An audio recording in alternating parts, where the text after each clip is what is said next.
Get to know all your favorite VRChat DJs all in one place. This is VRCDJLIVE. Well, welcome on in to another episode of VRCDJLIVE. I'm your host, Rob Roman, and we're live. We're here in this an amazing-looking little cafe space here. And what's funny enough is, like, there tends to be this window here, and there's a little bit of an arm. I feel like this is kind of its own little masterpiece of design of what is actually happening here. But welcome on in. We are live on remote here at Off Grid here in Orlando, Florida. And let me tell you, there's a lot of things happening with this show right now. A lot of the tech people are getting things set up outside.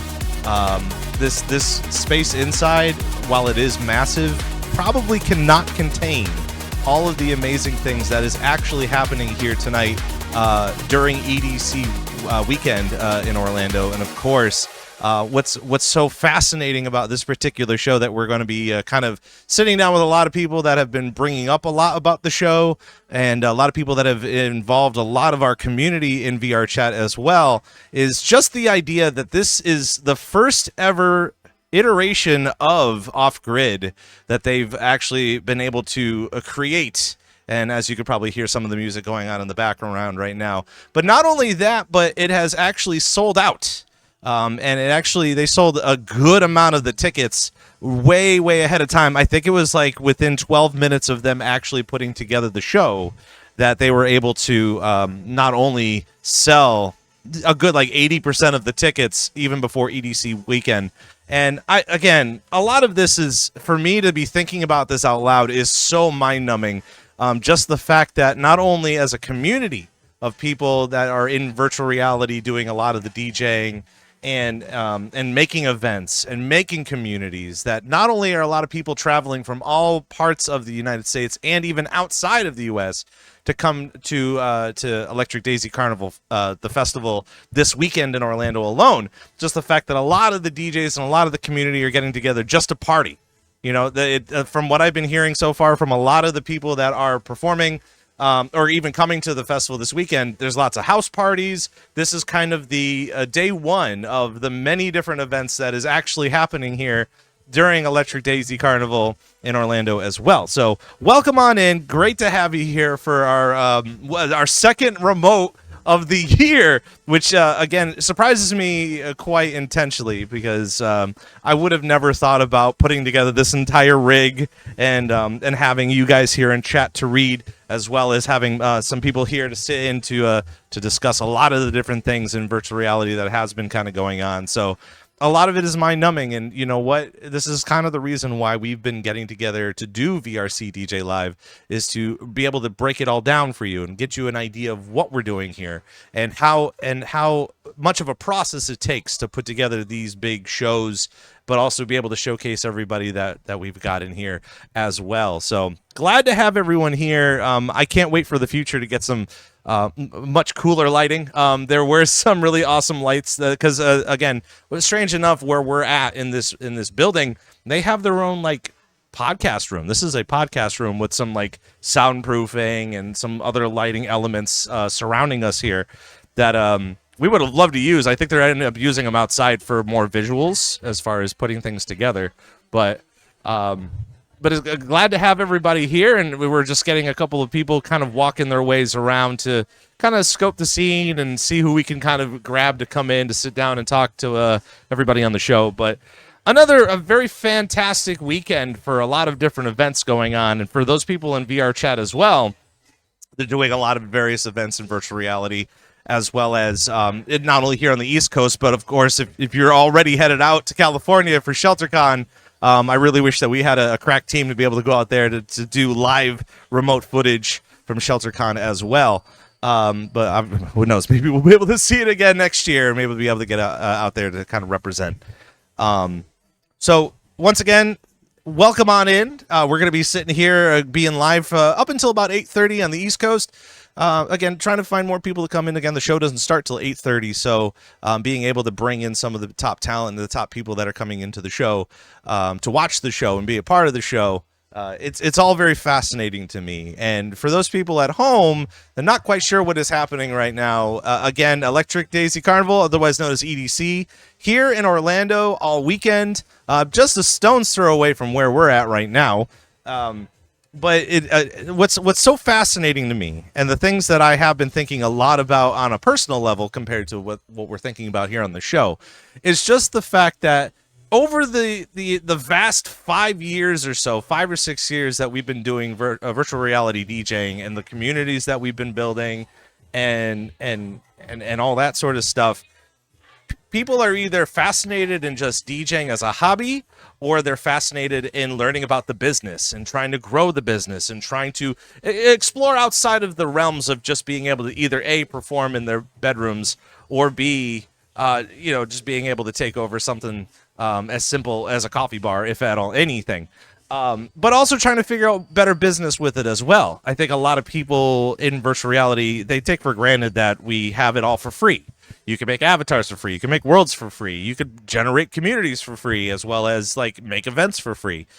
And being able to see so many people so fascinated in not only live DJing and bettering themselves as a brand, but also coming to a whole different location, a whole different environment, for that matter, to be able to break down what it's like to do a festival, to go to a festival, to be able to represent yourself in the eyes of a festival. And doing better business and talking with businesses, and on top of it too, there's some financial basis involved as well. But we're starting to do that as a community. It's very fascinating how a lot of people are taking the time to learn a little bit about what they're doing, maybe learn some mistakes, some positives about all of this, and being able to implement all of this. Obviously, we were talking with 2TD a week ago about ShelterCon and the different things that he had to kind of go through, as well as what he has been learning, being able to produce his own style of a festival, or putting together a whole lineup, or even talking with the virtual reality DJs to even get them on a lineup to be able to perform in front of a big old crowd, a ticketed crowd, mind you. And the same thing kind of goes with this event as well. Getting a lot of people involved, bringing them from all over the country to come by and see not only see them perform, but also be able to connect with them on a whole nother level. That also includes a little bit of networking. Outside of just knowing a simple person from virtual reality, is being able to find some time to, go and hang out with them, go get some lunch or some dinner, and be able to find those experiences and those relationships with those types of people. Because again, I'm not going to sit here and actually state the fact of it just being, our future friends could be our future networking as well. And now I've kind of just taken a look. I was supposed to hit record, of course. My producer isn't here, so I'm trying my best to do stuff on remote. But it's all, there's a lot going on, and there's a lot being put into this basket of all sorts of many things that everyone is learning about when it comes to these types of events. Just the sheer mass of people. Again, this event got sold out at 200 tickets. I think that they had just a few extra tickets to be able to kind of bend a little bit to see if we can get some more people to come by into this space. But I have a very sneaking suspicion that as soon as this event starts at around 8:30, that the outside space is going to be packed. Honestly, for someone who lives here in Florida, if you can't already tell, I'm sweating. Only because there is a light, and this room is kind of available. The door is open. People are walking by again. Yeah, I was for sure it was going to be way too cold to be outside, but wouldn't you know it, that once we are outside, people are going to be up and down. I'm sure there's going to be plenty of heat going on, that all of us we aren't going to be too cold in this particular space. So again, we are live here at Off Grid. It is happening in Orlando, Florida for EDC weekend, and glad to have you here for the remote. I think a lot of people are outside, just kind of just staying outside and enjoying the nice cool air. And I have talked to a lot of other people as they were walking by to let them know that we should have them sitting in our chair. And let's just hope that I'm not just riffing for an hour and a half, just talking about not only the festival and the lineup and everything going on in here, but all of this is, again, extremely fascinating. And even just learning about this, I was already in, and I think a lot of people one of the things that I had been mentioning to a group of people that I got to hang out with today was just the fact is that some of them have been traveling from the West Coast over here, and not only for that being a fact, but also they were mentioning how they are going to be staying here for a longer period of time, maybe even close to a week. So not only do you have EDC things going on for the next couple of days, but also the fact that, you know, you're going to enjoy Florida, enjoy a little bit of vacation. And I would also assume, too, that there are some other events happening that weekend as well. Obviously, some house parties are going on. I did hear that there are some VRChat DJs that will be not performing tonight, but will be performing at these house parties too, which again, it kind of makes me feel like, okay, shoot, maybe I should be going to these as well. But wouldn't you know it, it's going to be a lot of traveling for me to go to. And no, we're not going to be broadcasting live from these house parties. I'll be walking around asking questions, handing over the mic and stuff like that. That would be kind of rude, but consider it like also the fact of like TwitchCon, for example, right? This past TwitchCon, not a very good example, just based off of the sheer drama of it. There's the sheer uncertainty of what was happening during TwitchCon. And even for the performers that were looking to be a part of things during that weekend as well, a lot of it was just a bunch of uncertainty.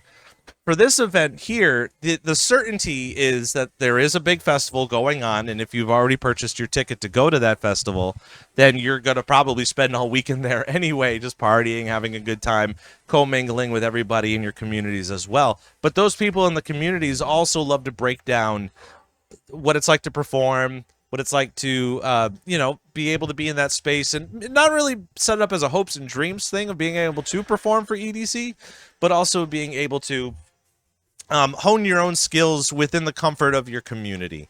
One of the things we continuously break down a lot most of the time is what beginner DJs need to do to find success within their communities, or even find better examples to show that they've been able to do something live. And unfortunately for our group of virtual reality DJs is just escaping your bedroom, spending a little bit of money to be able to travel a little bit, and get to experience it for yourself.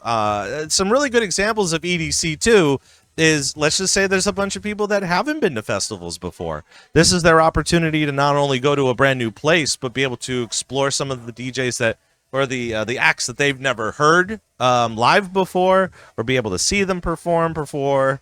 But also to learn a little bit. I feel like most of the time, we've said it from time to time again, where you have a ton of people they're looking for better ways to find better tips and tricks on how to do DJing skills and stuff, or maybe they're bored and they're looking for the next greatest thing. You have to go out of your comfort zone a little bit to kind of break down, what the next person is doing, and you're also going to be set up to. You'll be able to set yourself up to learn even more skills that you can add to a scenario of like this, where you're performing in front of your community. And wouldn't you know it too, performing for your community also helps you out greatly to kind of ease the fears of performing in front of a group. I think it was about a week ago we were discussing just that fact too, is that does it get easier to be able to perform in such of a large crowd?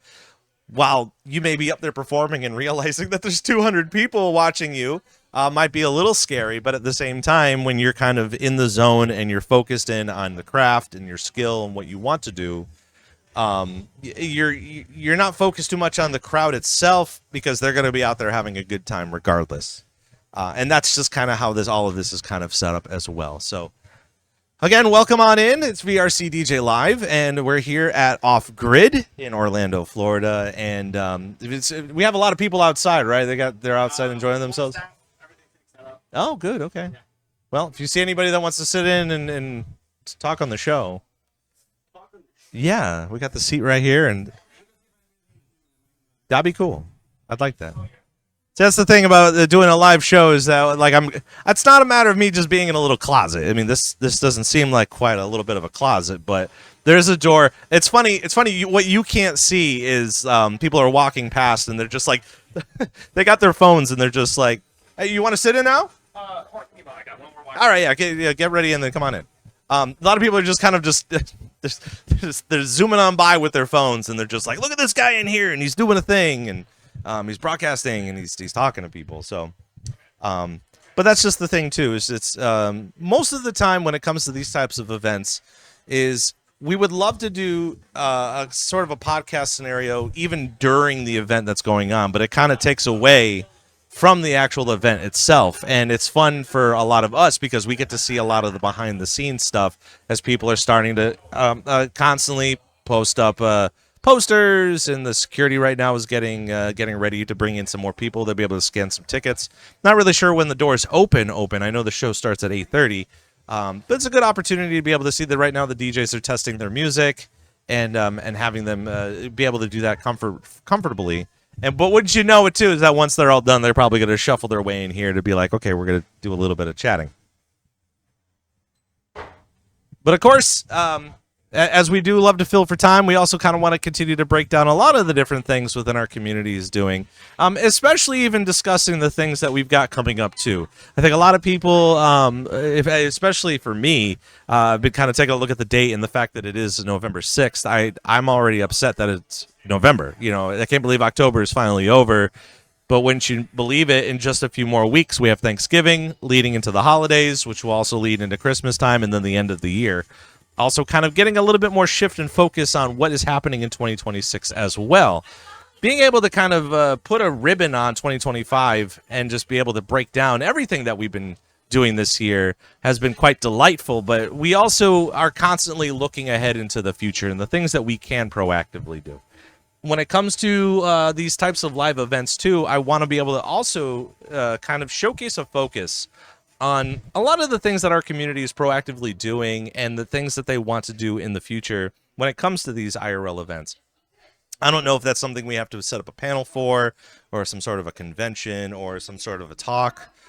Maybe even have a segment on VRCDJLIVE of all the different things that most of these groups have been doing. I know we're going to be having the co-owners of Yiddies on the show in just a few moments to kind of also break down their process within the show. There's a handful of groups that have been proactive in this putting this together, including getting some technical assistance from Kupo Beat, the guys from Nuzzle, who we're actually going to be speaking with next week, has some form of involvement within the program.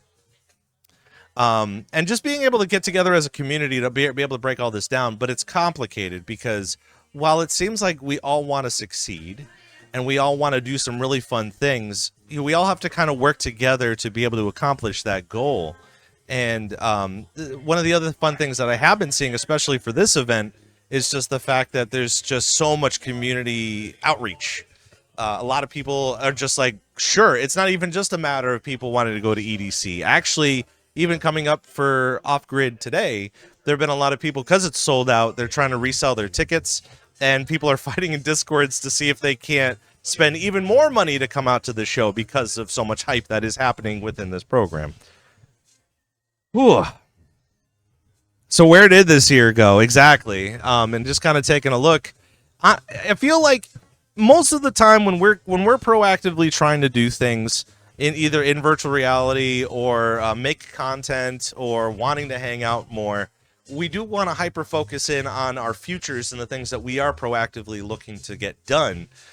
As much as we want to continuously look back at what we've done in the future, or in the past, we could use that as good stepping stones for the future. So if we're continuously hyper focused on where we're headed with that, it'll help with the process of gaining our successes, as opposed to just being like, oh, we only did 2 events. Oh, we only did a handful of other events, which is, again, super helpful for all of us. The panel at next TwitchCon, that would be really neat. I will say, coming up in the future, I'm hoping, and again, this is just a hypothetical, or we're just kind of beating around the bush until we can get some more talent up in here, so we could fill this seat right here. Is coming up in March for the Miami trip, the Miami Music Week, and the Witcher Music Festival. Trying to get some more involvement within the VR community to be able to do some more outreach for some IRL DJs to even come on the show. I know that they do have a media row that I've been interested in, like, trying to be a part of, and not only be able to explain that we have a whole massive community and viewership when it comes to the VR community and wanting to do more festival stuff. But wouldn't it be great to hear it from the people that are in the industry currently? You know, that's one of the things. We have this phrase in VRCDJ Live that we like to call bridging the gap, where we're constantly looking to see, okay, what can we do as a community of people that are just doing it for exposure? Which, I want to be as honest as possible with it, is that's kind of it most of the time, is that a lot of the DJs in virtual reality are doing this for exposure, not rather so much for money or pay, but at the same time, it's a helpful stepping stone, because once that exposure gets met and you also have some video evidence of it, you can then start to do some better outreach, whether or not you want to perform in a club, or you do want to set yourself up for like being a producer or a festival, or even applying for EDC. I mean, that tends to be a thing every year that a lot of people are trying to shoot for. But the only other way that we could proactively do that is if we constantly tell people about what we do and the things, and hopefully being able to showcase all the fun things that are being cooked right now currently. For TwitchCon itself, I will say being able to break that down is important, especially for the DJ community on Twitch itself, is that we're always looking for better outreach. We're always looking for new and better ways to be able to show what our community is capable of. Not even just a matter of being able to perform it in VRChat, but also be able to break it down, even in a parking lot, because that's kind of where everything is being set up right now, in this parking lot. So I feel like there's got to be a better way to get to the bathroom. Oh, but yep, okay. And we got a raid. Welcome in, everybody. Glad to have you all here. Thor, thank you for the raid, and welcome on in. My name is Rob. My last name is Roman. This is my voice, and this is VRCDJ Live. For those people that are joining us for the first time, welcome on in. This is a program where we love to sit down with the VRChat DJs and get to know them a little bit better, to see what they've got planned in our community. Do they want to be a hobbyist DJ? Do they want to go pro? Do they want to produce? I know there's a lot of people within our community that want to be promoters. They want to be club owners. They want to build maps. They want to build avatars. They want to be a little bit more involved. And we love to try to break down that concept. We like to try to break down what skills you need to continue to do great things. And wouldn't you also know it, too, that we're starting to do live remotes. And that's kind of what we're doing right now. We are live at Off Grid. It is happening during EDC weekend in Orlando, Florida. So great to have everybody here. We love to talk with the DJs. We love to talk to the community. It'd be nice to have some of the community members join us today as well. But of course, when the show starts at 8:30, about an hour's time from now, we'll be able to maybe even bring in somebody and be like, hey, what brought you here? What brought you here from the community? What brought you, was it a specific DJ that brought you to come see the show?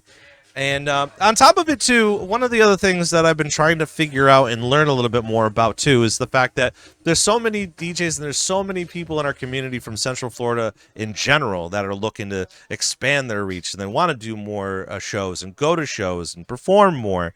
And when it comes to virtual reality DJing, it's kind of a tricky scenario, because while it's mostly based off of exposure, we do love to continue to promote the existence of a lot of the DJs and a lot of the groups that are doing some amazing things, including what is happening tonight. Again, we have about 3 different groups being collaborative in this effort to do Off Grid, and it's a very fantastic thing.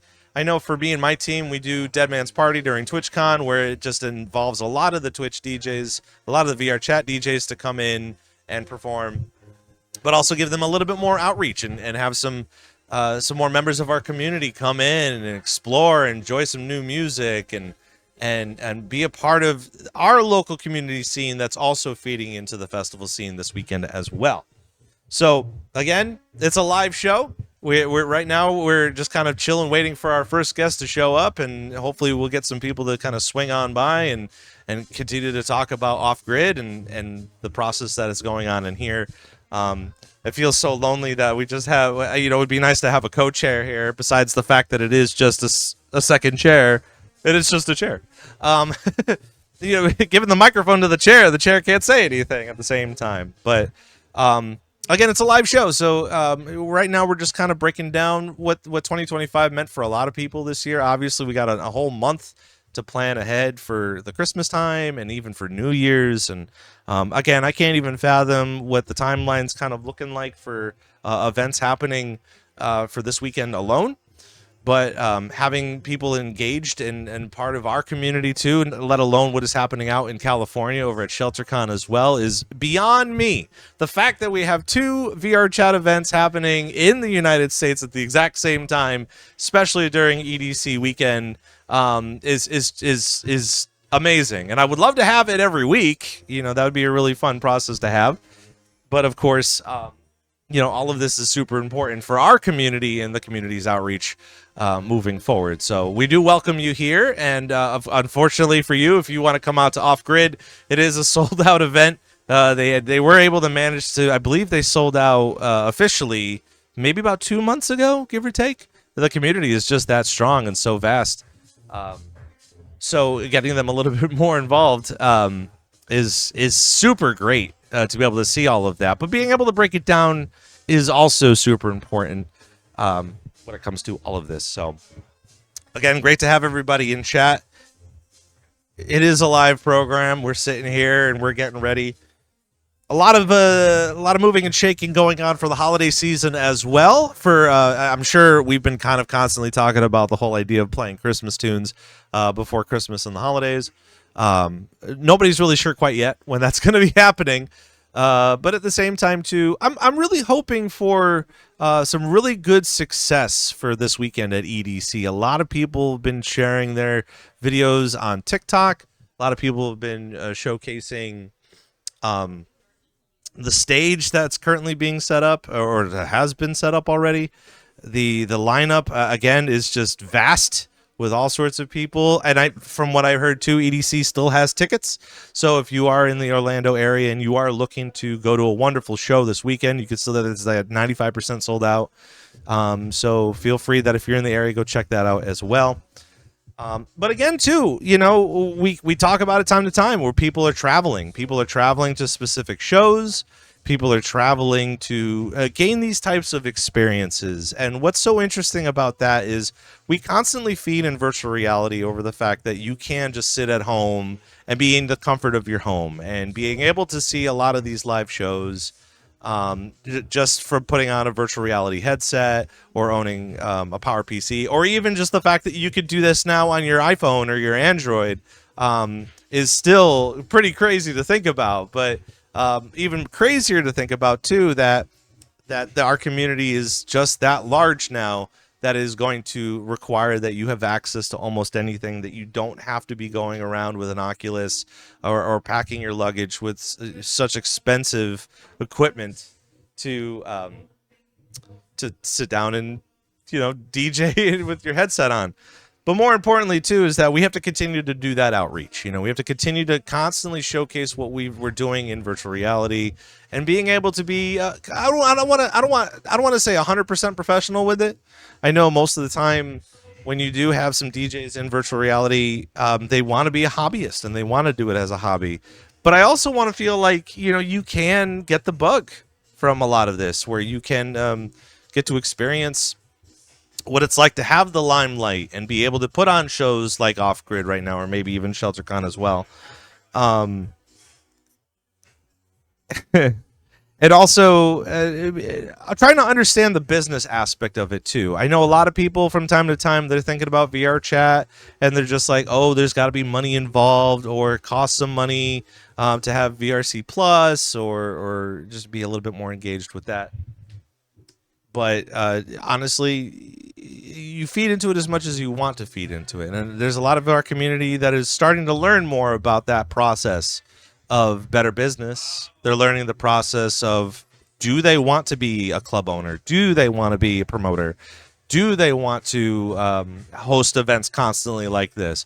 I think it'd be a really neat project. You know, it'd be really something that we could continue to push, and maybe in the next 2 to 3 years, where let's just say we're going to put together an event like Off Grid and, you know, bring in the VRChat community and be able to showcase that. But I think the real question of all of that happens to be, is the community going to be as receptive as it is currently for this show with 200 tickets sold out? to be able to come out wherever you are. It's not even just a Florida thing, because we have a lot of land here. There's lots of things to do here. But also too, we would love to start to see more of it, more West Coast shows. We would love to see some Canadian shows. And obviously the Europeans are kind of picking up things with Costa del Fish Bowl, and obviously with Four Seasons, and even during TwitchCon Rotterdam, I feel like there is still of a strong calling for European DJs to perform and showcase their skills and everything that's kind of going on in that. But that's the thing, is that we need to find the time to be able to sit down and chat a little bit about it. So hopefully that we'll get that time tonight. And of course, it's VRCDJLIVE, live here at Off Grid in Orlando, Florida. And great to have everybody here, especially those people that are still sticking around from Thor's stream. If you're not in VR to experience the DJ scene, we invite you to come on in. It's free, and you'll be able to experience all of your favorite musics. It's not just solely based off of a genre. We have lots of various groups that love to do lots of various things when it comes to even just raving, or even some community that wants to hang out. And tonight showcases that love for that. I can't even begin to tell you how many people have proactively not only put together a Discord, but be able to want to come out to something like this and be able to showcase and support a lot of the DJs that are doing the thing in an IRL space. To be honest,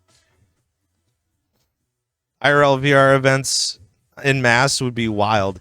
It from what I've been seeing with it is trying to understand who's going to take the charge on that. Really, it's not going to boil down to one particular person, but I would also like to think too that collectively, I feel like our community needs to have these discussions of where we're headed in 2026, 2027, to get a better basis and an understanding of what we want to do.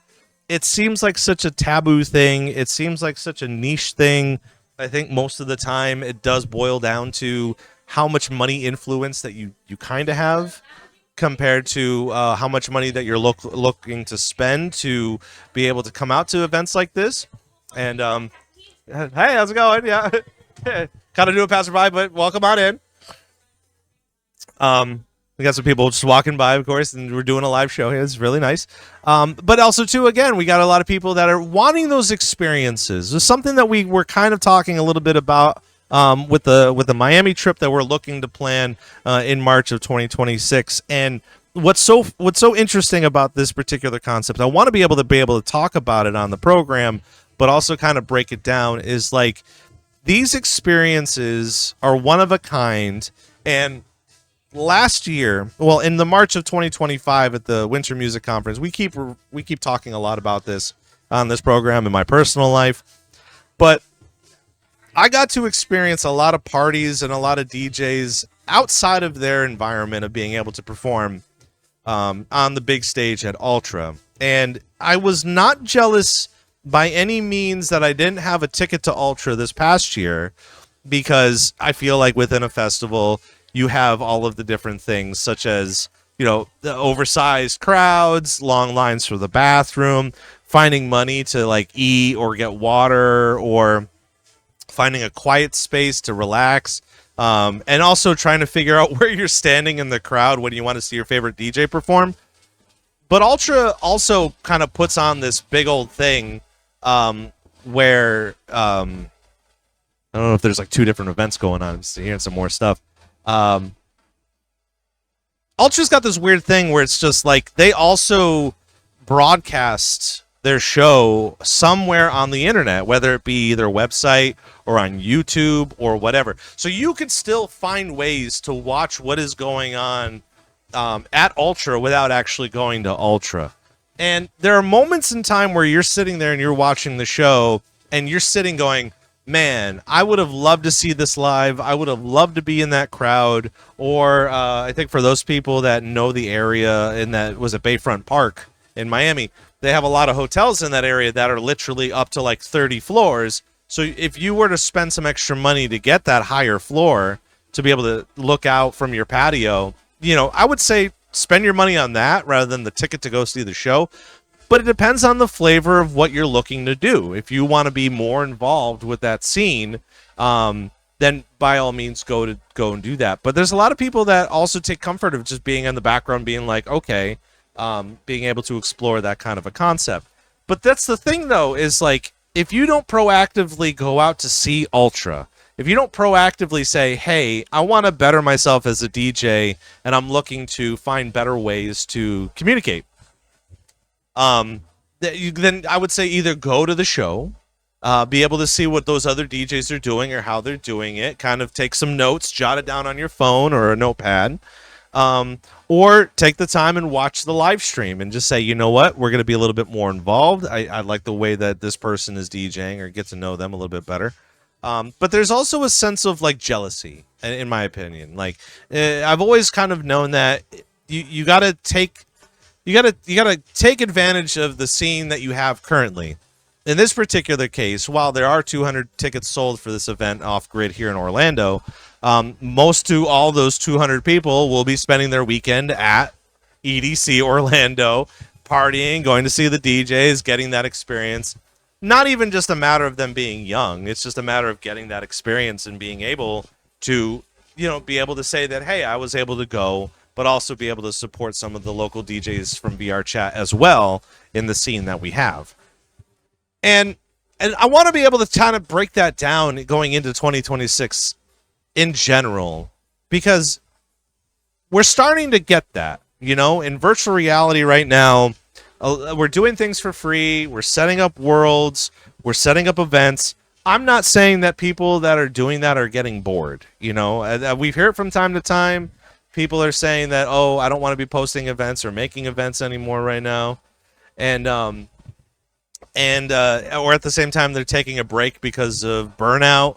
But I honestly believe that sometimes you just need to go a little bit out of your element to kind of come on in and explore something new and hopefully shake up the bag a little bit. When it comes to Ultra, when it comes to EDC, when it comes to Tomorrowland, when it comes to any other types of festivals that you've seen, take the time, do a little bit of thinking, save up some money of your finances, and come on out and explore. Maybe even get together a whole community of people to do that.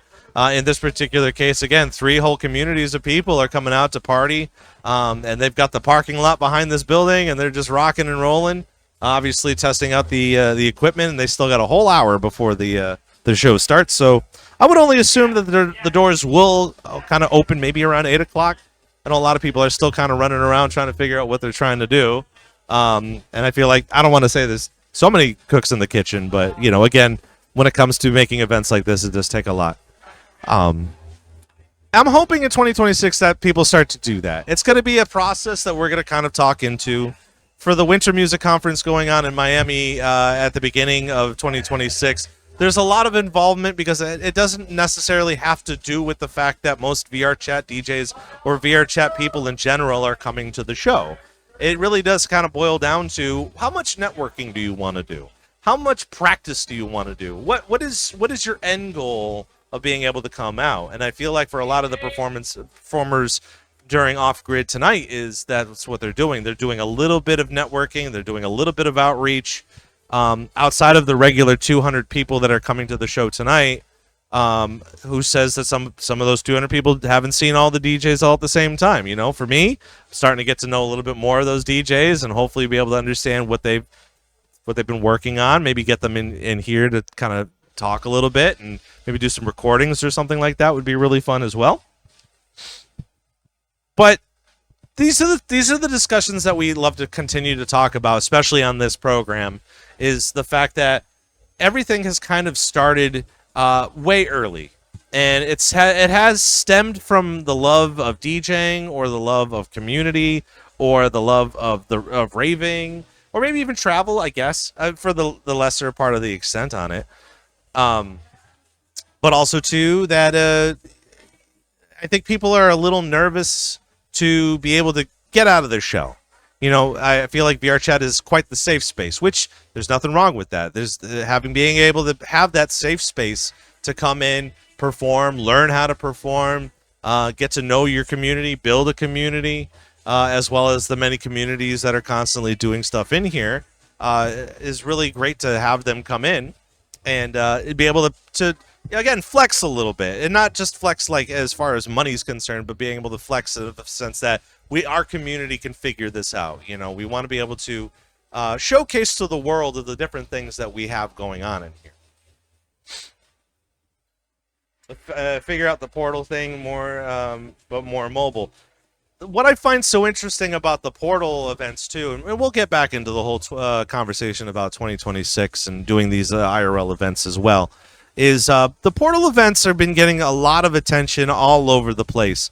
And hopefully, if we ever get them in here, we're going to be talking with ZombiePunk from Couture, who's kind of constantly walking around helping out, obviously. Because I don't know how much more they need to set up, but they're trying to figure it out.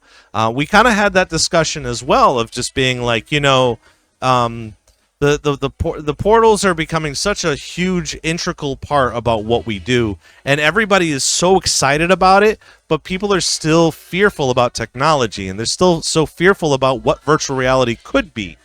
I'm not necessarily saying that that like talking about virtual reality DJing doesn't spark a conversation of, do I need to have a VR headset? But most of the time when they're starting to kind of learn a little bit about it, they're kind of just like, maybe I do need a virtual reality headset, which in this particular case you don't. You could actually go to a portal event and pull out your phone and be in VRChat and be at the event as well. You know, play the role of Mickey Mouse or Hank Hill or Peter Griffin or something, walking around kind of doing the thing. But being able to break that down and be able to better understand it, and it's the idea that it's going to exist and it's going to exist in the future. And many venues, including conventions, are starting to do more portal events. So we're hoping that's going to be a normality. We're hoping that there's going to be enough people and communities that will already know what that is without actually describing what that is. Exposing yourself to these bigger events. We'll get back to Neo's questions as well. Exposing yourself to these bigger events for higher produced events, there's a lot of knowledge to gain as a performer, engagement, networking, and how performers conduct themselves on a stage. But Goofy, welcome in. How does that translate back to VR DJing? VRC has a tight group. You're 3 or 4 people from someone with possible experience with IRL scene. Yes. Mixing the IRL flavor with the VR scene. So how can the pro scene benefit the VR scene? So that's a very interesting question to be able to bring that up, and obviously for our program that's super helpful to be able to understand as well. Is let's get a better understanding of what we are doing in virtual reality to begin with. Again, our scene has been kind of exploding since about 2020. During the pandemic, we needed an outlet to be able to perform in front of a crowd or gain experience, because people during the pandemic had nowhere to go. So we were able to provide those experiences to those people that had the $400 headsets. If they were stuck in the house and they were able to be on desktop mode in virtual reality to be able to see these experiences. But just as a hobby goes, you start to get stronger and you start to gain more knowledge based on this. And while that's all great, grand, and good, we're always looking to get better at what we do. I feel like it's a skill, it's a necessity for better growth that we've always known since birth. You know, I feel like if you're not constantly trying to succeed, then you're going to either be behind or you're going to die. I'm not saying that you're going to die, but I'm just saying that, like, we're constantly searching to be better at what we do and learn from our experiences, as well as get better at those experiences. Now, kind of pushing forward to the whole IRL experience of what most festivals are looking for, most conventions are looking for, even clubs in general, they want to be able to feed into that technology. But the thing is like, there's so much disjointment based off of the things that we constantly experience in virtual reality that the average individual, the average human being, may not know of outside of pop culture references and trending things such as AI, ChatGPT. They probably have heard of virtual reality technology, but they probably have only experienced it through like a gaming experience at your local arcade, or maybe they're still stuck on the idea that the Terminator still exists, or something silly like that. And the immediate problem with it is when you have someone of great influence, such as Mark Zuckerberg, who owns this massive company, they're trying to shift the focus towards their betterment because they have a much larger company to benefit compared to the average VR user that says, okay, while MetaQuest is great and what Mark Zuckerberg has been kind of perfecting has been getting a little bit better, does not equal the same amount of work and skill and production that our community continues to build on. And what's the other disjointment based off of that is when artists are going out to perform, they're constantly looking to further do outreach based on the technology and a clientele that is based off of that technology. I'm not saying that AI is running everything right now and people are feeding into AI, but it's getting to the point where most people are just, that's their first go-to, is saying, oh, it's so easy to be able to put a prompt in and then something gets generated. You can't quite do that for virtual reality. Virtual reality, you kind of have to think of a thing and then build it yourself. We haven't gotten to that point where AI runs that, but we've gotten to the point where most of the DJs, if they're looking for creative visuals, they will look for a quicker, simpler option such as AI that looks futuristic enough that nobody else can really pull that idea apart unless you actually physically know that that's a thing going on. A great example of this is A-Lock. A-Lock at this year's, I believe it was Tomorrowland. It was, I believe it was either Tomorrowland or there was another festival that he was performing in. He was integrating either an AI image, a video of one of the shots that he was performing, or he actually had some mocap users be able to dance a sequence in virtual reality that goes to one of the songs that he was performing. And while that visual looks amazing and great, most of the festival goers and the music goers, the show goers, they don't care about how the visuals are created as long as they're created. When it comes to our community, though, we're constantly feeding into the idea that these are real people and they're being creative. I know for the VR scene, you have a lot of people that are full body dancers. You have people that are on they're pole dancers, they're erotic dancers. We have b-boys and break dancers, as well as the regular DJs too. Virtual reality DJing is starting to kind of take foot as well, where we have various companies looking to feed into the idea of not just performing in VRChat alone, but being able to generate a console in front of you and being able to tune it with your hands in real time. And for those people that are new to technology and being able to put a headset on, it might be frightening for them and they may not understand it. And that's the thing, though, is like, that's something that I think a lot of us as human beings, we have to figure out. We have to figure out how we want to embrace this technology. It's new. It's here. Take a look at what's going on this weekend alone. And not only just for us here at Off Grid in Orlando, Florida, but ShelterCon coming up in San Diego in a couple days. These are some really big things, you know? Just being able to say alone that these DJs are performing in virtual reality and they're taking that virtual reality experiences and making their own events with it.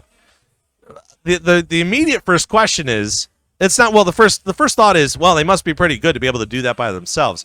But the first question is what does that scene look like in virtual reality even before all of this is kind of being set up? And the portal events really do showcase everything that's going on, and it kind of gives you a little bit of a baby step of an idea of being able to introduce you to the fact that these are real individuals. These are real people.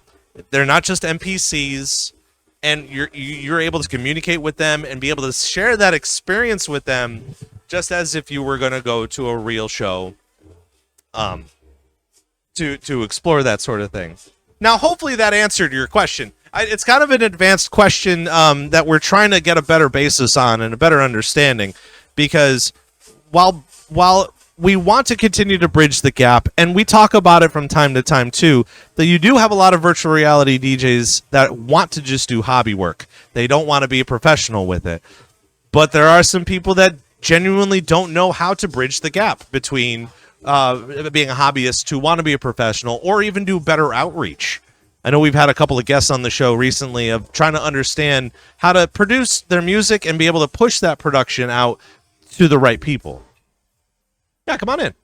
I feel like everyone's walking by thinking I'm not approachable. Mr. Rob Roman. Yeah, do you want to sit in and talk with us for a little bit? Guy in all the VRChat. Hell yeah, grab a seat and we'll get you here. And again, that's the funny thing about our program is that we're live. What's up, Camera's everybody? right up there. How y'all doing today? And we got How the y'all chat doing? here, and I think a lot of people were sitting at home going like, is the show actually happening? Oh yeah. So tell us what's going on outside. So right now we're at Off Grid. We're in an undisclosed location over in Orlando, Florida.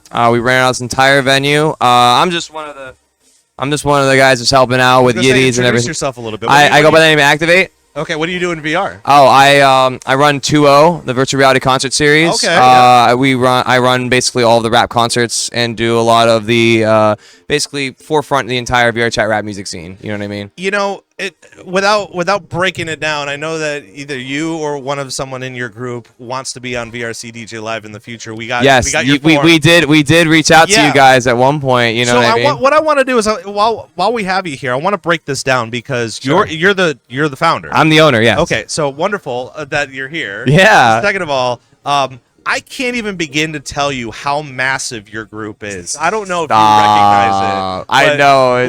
But that's the funny thing too. We actually had somebody in chat who was asking about being able to bridge the gap between virtual reality and IRL stuff. And one of the things about 2.0 that's been driving me absolutely bonkers because despite the fact that there's so much social media going on, there's so much TikTok involvement, Yeah. and a lot of professional dancers and DJs and stuff like that, is finding a common ground of better VR outreach on the performance value and the hip-hop value of 2.0 and the things that you guys do in your shows and your community.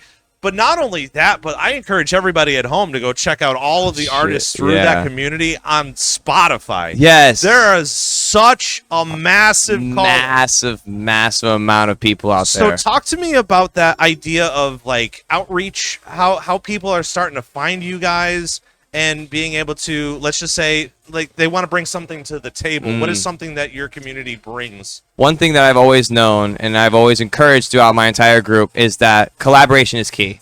Working with the other artists that are already in the scene to make a name for themselves, to help you with your music. A lot of artists that I've seen when I first started doing 2.0 was that they're very sporadic. I like to call this era the sporadic era. I like to define different eras of the scene, between eras and stuff like that. And with a lot of artists around that came before me, you know, they were very sporadic. They had their own groups. They didn't really link up with other artists. They were always like, oh, I know I make music, but I don't really collaborate with anybody. Or, oh, I make my own music with my own group, or I DJ in my own little group, and so on and so forth. And with 2.0, what we would try to do is really be more of like, hey, this is an artist from one group, and this is an artist from another group. We think you guys sounded great together. Let's link up and do a music video. Let's link up and make a song, put you guys on stage.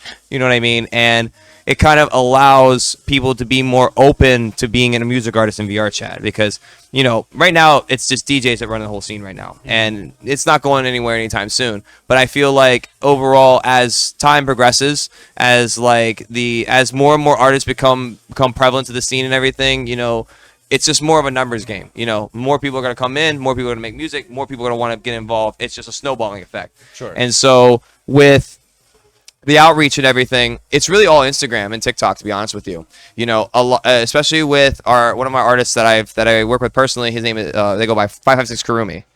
You've known them by the Japanese Jace trend that happened all over TikTok back in May, June, and July. Okay. Basically, for anybody at home, the premise of it was a new artist that came about in the VRChat, went by 556 Kurumi, wrote a song named Sing, and that caught a lot of attention between the underground rap community following a specific artist named Jace.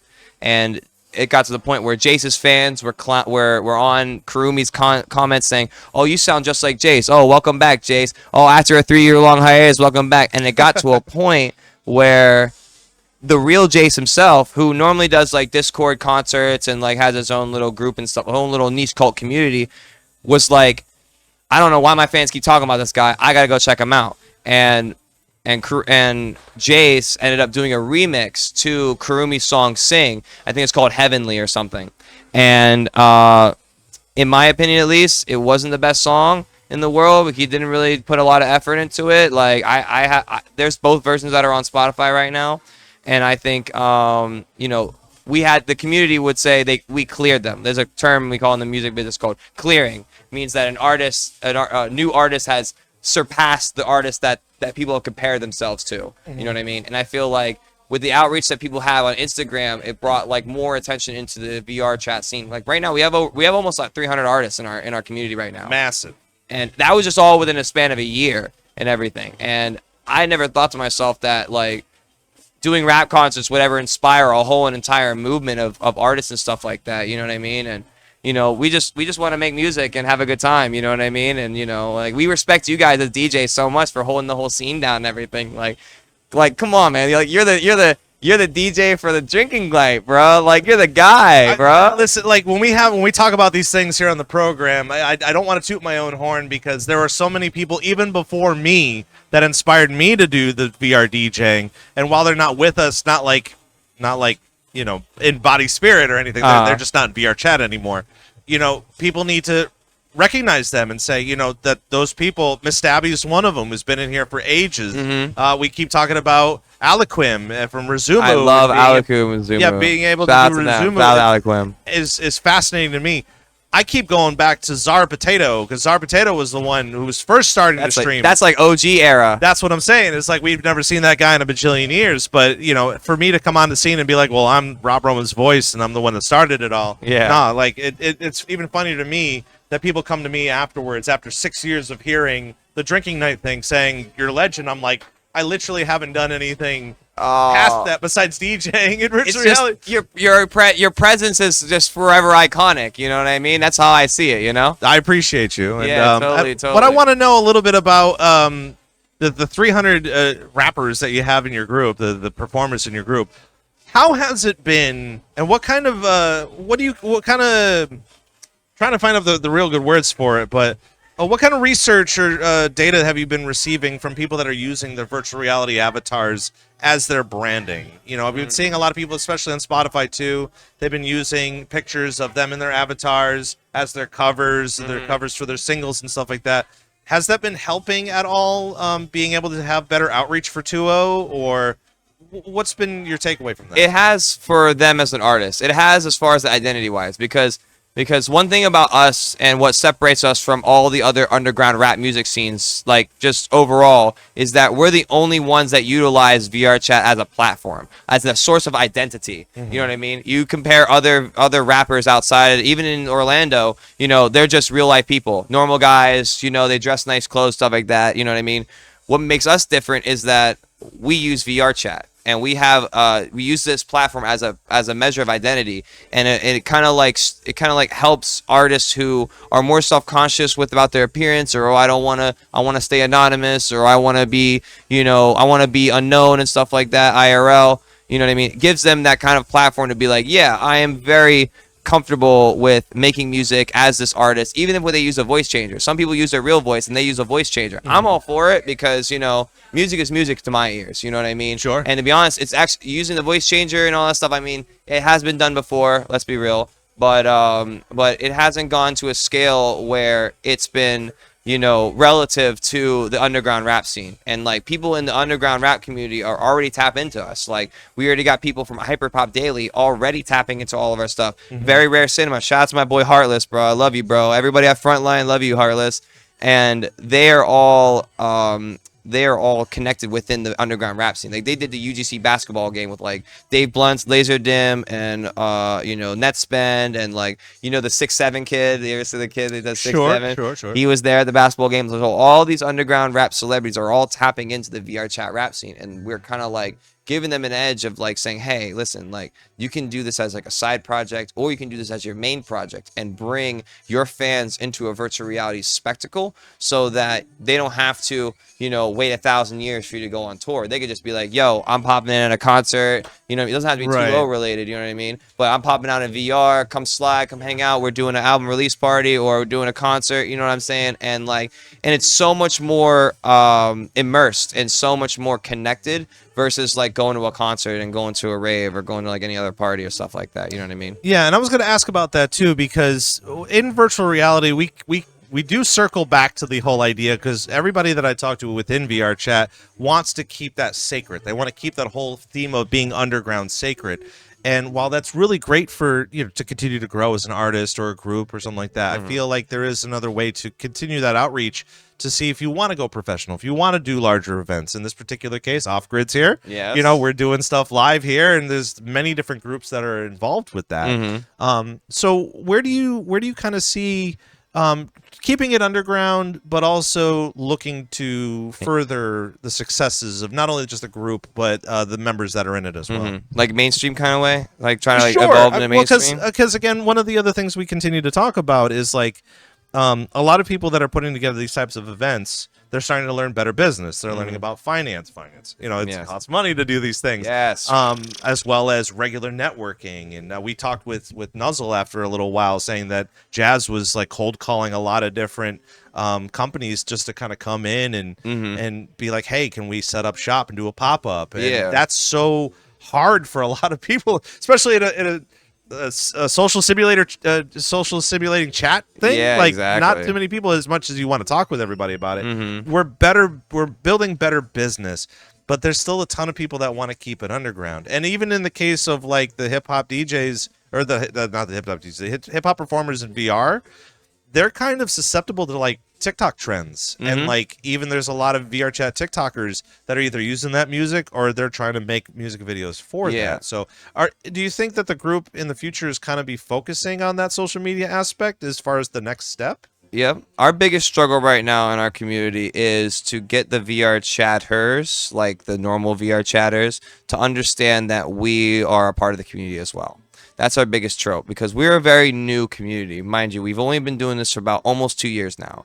And with that amount of work that we've done so much, you know, the main thing I want to do is come up to my friends and be like, yo, did you check out that new Shiroko Rack song, or you check out that new Gensokyo track, you know what I mean? And they're like, yeah, yo, I love new Gensokyo, you know, or like even artists that do IRL voice, like Batboy Raven, shout out to my boy, you know what I mean? And I always think that, you know, every group will eventually have their own kind of like artist that they always want to like listen to the most. And eventually it will grow to the point where a group will then be like, hey, I sing, I write music, I make beats, I do this production, this, that, and the third. I want to start performing and become my own artist and everything. And that's what my resources are all about. It's that, you know, we're not a biased kind of community or anything like that. We really more want to encourage other VR chatters to say, hey, you don't have to be a DJ. You don't have to just only be a DJ. You can sing, you can rap, you can do all this extra stuff. And our only struggle that we have is to get the community to accept what we're doing. And it may take a while, it may take years, it may never come. But, you know, the journey to getting to that mainstream for every artist, it's coming fast. We've already had, like I said, labels and already people like the underground actually tap into us. We even have record labels tap into our artists. And making deals with our artists already. They didn't accept it because, well, they were not very lucrative enough for them to try it out. However, that's not going to stop until, you know, once a VR chatter gets a platinum selling record on #1 Billboard. When that day comes, I have that day called Judgment Day. We have a day called Judgment Day in our scene. As soon as that happens, that person's going to be like, well, look at like all of these 100 other people here that want their time in the sunlight. Exactly. So Judgment Day is more of like when we have our one artist create the most biggest song that comes out of our scene, and then the labels, the record labels are going to be like, hey, everyone's liking the VRChat rappers and the VRChat musicians. Let's start signing every single other one that's around. And it's basically like Judgment Day, and if you're a Bible person, the Book of Revelations, you know, God sends up all the people. It's all the labels picking up all the VRChat rappers left and right and everything, like, and signing them up, because that's what the trend is going on nowadays. Because that's been happening in rap music lately. What do you think? What do you think is something that we should continuously focus on when it comes to that too? One of the big topics we were discussing is being able to translate what we're doing in virtual reality to people that may not know what's going on. I know constantly we're talking about like AI videos from like EDC making these crazy visuals through AI. I'm sure, you know, you can cut corners, sure.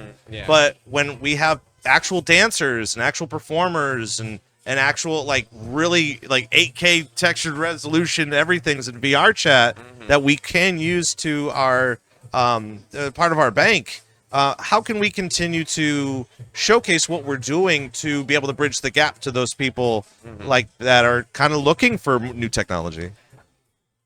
From the music business, what I learned is that you sell the most when you know you're creating FOMO, fear of missing out. That's what I've learned from my group and how we become successful, is that it's the fear of missing out of being a part of a new kind of environment. If you were to create that kind of perception that says, hey, I am doing a party that's way cooler than yours and I'm doing way cooler things than you, here, brag about this, they're going to want to draw more people. And for VR chatters specifically, you could be a DJ, it could be a musician, it could be a rapper, you could be just a normal drinker at a club thing. If you create that presence of, hey, I'm having way more fun than you do, then you're going to draw more attention. You know what I mean? What makes me different from a lot of people is that I always like to create the FOMO of like, I always like to say it's the Liddy corner. You know what I mean? And when people want to know what's the Liddy corner, you got to know when I'm around. You know what I mean? And that creates that fear of missing out. Now I got people come up to me asking me all the time in VRChat, yo, where's the Liddy corner at? Where's the Liddy corner? And that's just the kind of thing. It's just one phrase that I normally do. But if you translate that to your talent, your music, your presence, and your overall kind of demeanor as a VR chatter, you will then create a demand for people to come and want to be around you and want to be as part of your events, want to be a part of your shows. Sure. And so that's where I see it with that, Mars. And that's what we've been doing with all of our artists. You know what I mean? It's just that, hey, you're missing out on the days where we're popping out doing music video shoots. Like I do music video shoots all the time now, and it's great. It's a lot of fun. So. That's important too, because there's so many people that they produce or they make music or even DJ, but maybe they don't want to look into making music videos or videos for social media attention, stuff like that. And I'm already screaming at most of the DJs anyway, because let's just say they're doing something and they're on a part of a lineup. Someone made a poster with their name on it and they forget to either like download the poster and share it or even record their set. And I'm just like, you did a thing and you didn't record your thing? Like, you're not showcasing that? People need to see it. Like, do you want people to know that you actually do stuff in VRChat? Like, come on, Or like, just, either DJ or perform in general. Exactly. And talking more about the Liddy Corner, too. Like, it's driving me nuts because I live in Orlando now myself. Oh, word. And just hearing from ZombiePunk that, there's going to be house parties this weekend all over the place. And I'm just like, no one's told me about this. Like, maybe, but there is a calling for it. So much. And now I'm going to have to lose sleep because now I'm going to have to figure out where all these parties are. There's been parties since Monday. I'm telling you right now. And it has been nonstop till today. Like, probably today has been like 4 parties that I went to. No, I lied. 2 parties I went to. And I wouldn't consider visiting people's houses parties. It's really, anytime I show up, there's always a party. You know what I mean? Sure. So just like with me, everyone wants to drink with me, and then I'm just like, now I have to drink with everybody. Yeah, Okay, exactly. Cool. I'll be surprised for you, to be honest with you, because low key, if people start realizing you're Rob Roman's boys, they'll be like, oh my God, he's a drinking night guy. Take a shot, bro. Let's go. I already had somebody tell me in the Discord that I have to sign a pair of boobs tonight. Oh, I don't know whose boobs, but it's gotta be a pair, man. You gotta let them know. They better be big enough because I got a really big signature. You gotta be Rob Roman. You gotta do them either. You gotta do either one boob or both. You gotta do them both across the chest. It's like Rob Roman's you're voice. in the mix with Rob Roman's voice. Yes, it's the way that kind of goes down. So talk to us a little bit about how you're helping out with Off Grid this weekend. So I've known Fox for a while. We've been helping out with Idiots for a while, and when Fox told me about this event that was happening and everything, I told Fox knows I've been an audio engineer, audio tech for a while. I've done concerts, I've done broadcast and television stuff like that for a while, and I wanted to bring my expertise over to here. And to be honest with you, this is the stuff. This stuff I can do drunk, high, and half asleep. You know what I mean? Sure. This is nothing to me as far as like work wise, but helping out my friends and helping out other people that I hang out with in VRChat every single weekend. It's something better to me. I promised myself to not go to work while I'm on vacation. You know what I mean? Like, I do this when I'm at work back in Philly. And I pretend that, like, okay, I don't want to work, I don't want to help out, but then morally, deep down inside, I want to help out. You know what I mean? That's why I'm here today. I would have came around 9, but But I talked to Fox this morning while he was loading out, and I was like, "Do you really need any help?" And he's like, "Yeah, we could use as much help as we can." He's like, "You know what? I'll find a ride to get there. I'll figure out my way to get there, and you know what? I managed it. So, but I'm so glad I'm here now, and everything. So I'm just trying to wait for the party to start and just vibe out for a minute. You know what I mean? Yeah. So what does it mean for you to have this sold out event, not only during EDC weekend, but we're also being able to showcase a lot of what we've got in our community to the world? Because I have a feeling that even though there's those 200 tickets that were sold, being able to have everybody come in, document it, take pictures, videos, the FOMO, and being able to take the next steps of being able to showcase to people in the Orlando area, we can cook. Yeah. We can do stuff here. It not just proves to us that we can throw in a good event, but it also proves to like venue buyers around here and the people who organize the stuff to say, hey, I organized a large scale event. We sold out within X amount of days. And, if they want to go work in the music business and they want to go work at a venue, they want to work at the promoter, they want to go work at any other kind of way where live entertainment's involved in, they can use this as part of their resume. They can use this as a way to say, hey, I participated in this. Like I'm putting this on my resume. Like I took this and I'm just saying I'm taking this. This is going on my wall of all my VIP and AAA passes that I had over the years. Yeah, yeah. And I feel like with stuff like this, you can they can translate this to the real life kind of thing. And I expect this to happen every single year going forward. Rock and roll. I mean, friggin' just for me hearing about it alone, it's driving me nuts because it's just like I feel like even in VRChat, if you waste a week by not going in there, you've already wasted a month. Yes, you did. And you're way behind on everything. So the fact that everybody is starting to kind of getting up and saying, okay, we're going to do this, and everybody's starting to do it now, it's showing to me that there's promise. Yes. And that we can shake up the bag. We can totally take the music industry by the horns and say, listen, we mean business. We really like what we're doing, and we're all doing some really good things. Exactly. We need some diversity. Always have diversity, and always have acceptance. That's the one thing that a lot of things I've learned throughout my career is that there's a lack of acceptance. Lack of acceptance within the community, because they're like, oh, it's, how some people are. They're always like egotistical about like, are you doing better than me? I can only work with you unless you're doing better than me. Sure. And in my community is no stranger to all of that. And I just think that once us ourselves as organizers, leaders, and even just common people to finally put ourselves in the same pedestal, saying, hey, listen, we all play the same game together. We all are in the same boat together. If we try to help each other out, maybe we can both succeed, make some money together, actually build a whole career out of this. Because you know what, like, I for one don't want to spend the next 10 years of my life just hanging out and trying to restart all my same projects over and over again. You know what I mean? Right. That's why 2.0 has become such a successful thing, is because I've been trying a lot of different new projects and stuff like that, but 2.0 has been the one that has been reciprocated the most out of a long time. So. And I'm glad you guys are appreciating it. As far as I was afraid that y'all were gonna be like ban 2.0. Well, no. See, so like for those people at home, and we'll find some extra time to be able to break this down too, because like I find it, I sense there's pain, and we're trying to figure it out as well, because the DJ community has flourished. It's huge. It's massive. It's so massive that the reason why VRCDJLIVE exists is because Tupper can't see everybody that he's wanted to ever. And he told me that. He goes, I can't go into a room without people flocking to me, asking me questions about developer stuff. And he can't even go see the DJ that he went to go see them perform anyway. So I said, why not bring the DJs to me? And then we'll just sit and talk about whatever we're talking about here. But again, the thing that I think a lot of DJs need to find time for, that we continuously talk about, but we can't push them to do, is find more talent. Go outside, go out of your range, go see some new live talent. Even here, there's some DJs I've never seen perform at all. So this is my opportunity. Your comfort zone. That's what exactly. Go outside your comfort zone. Go outside your comfort zone and be able to see that. Same thing goes for me and my TikTok VR chatters. The people that make content on TikTok, I may never see ever in the game ever, but I will sit there and fanboy over them and see them perform and whatever.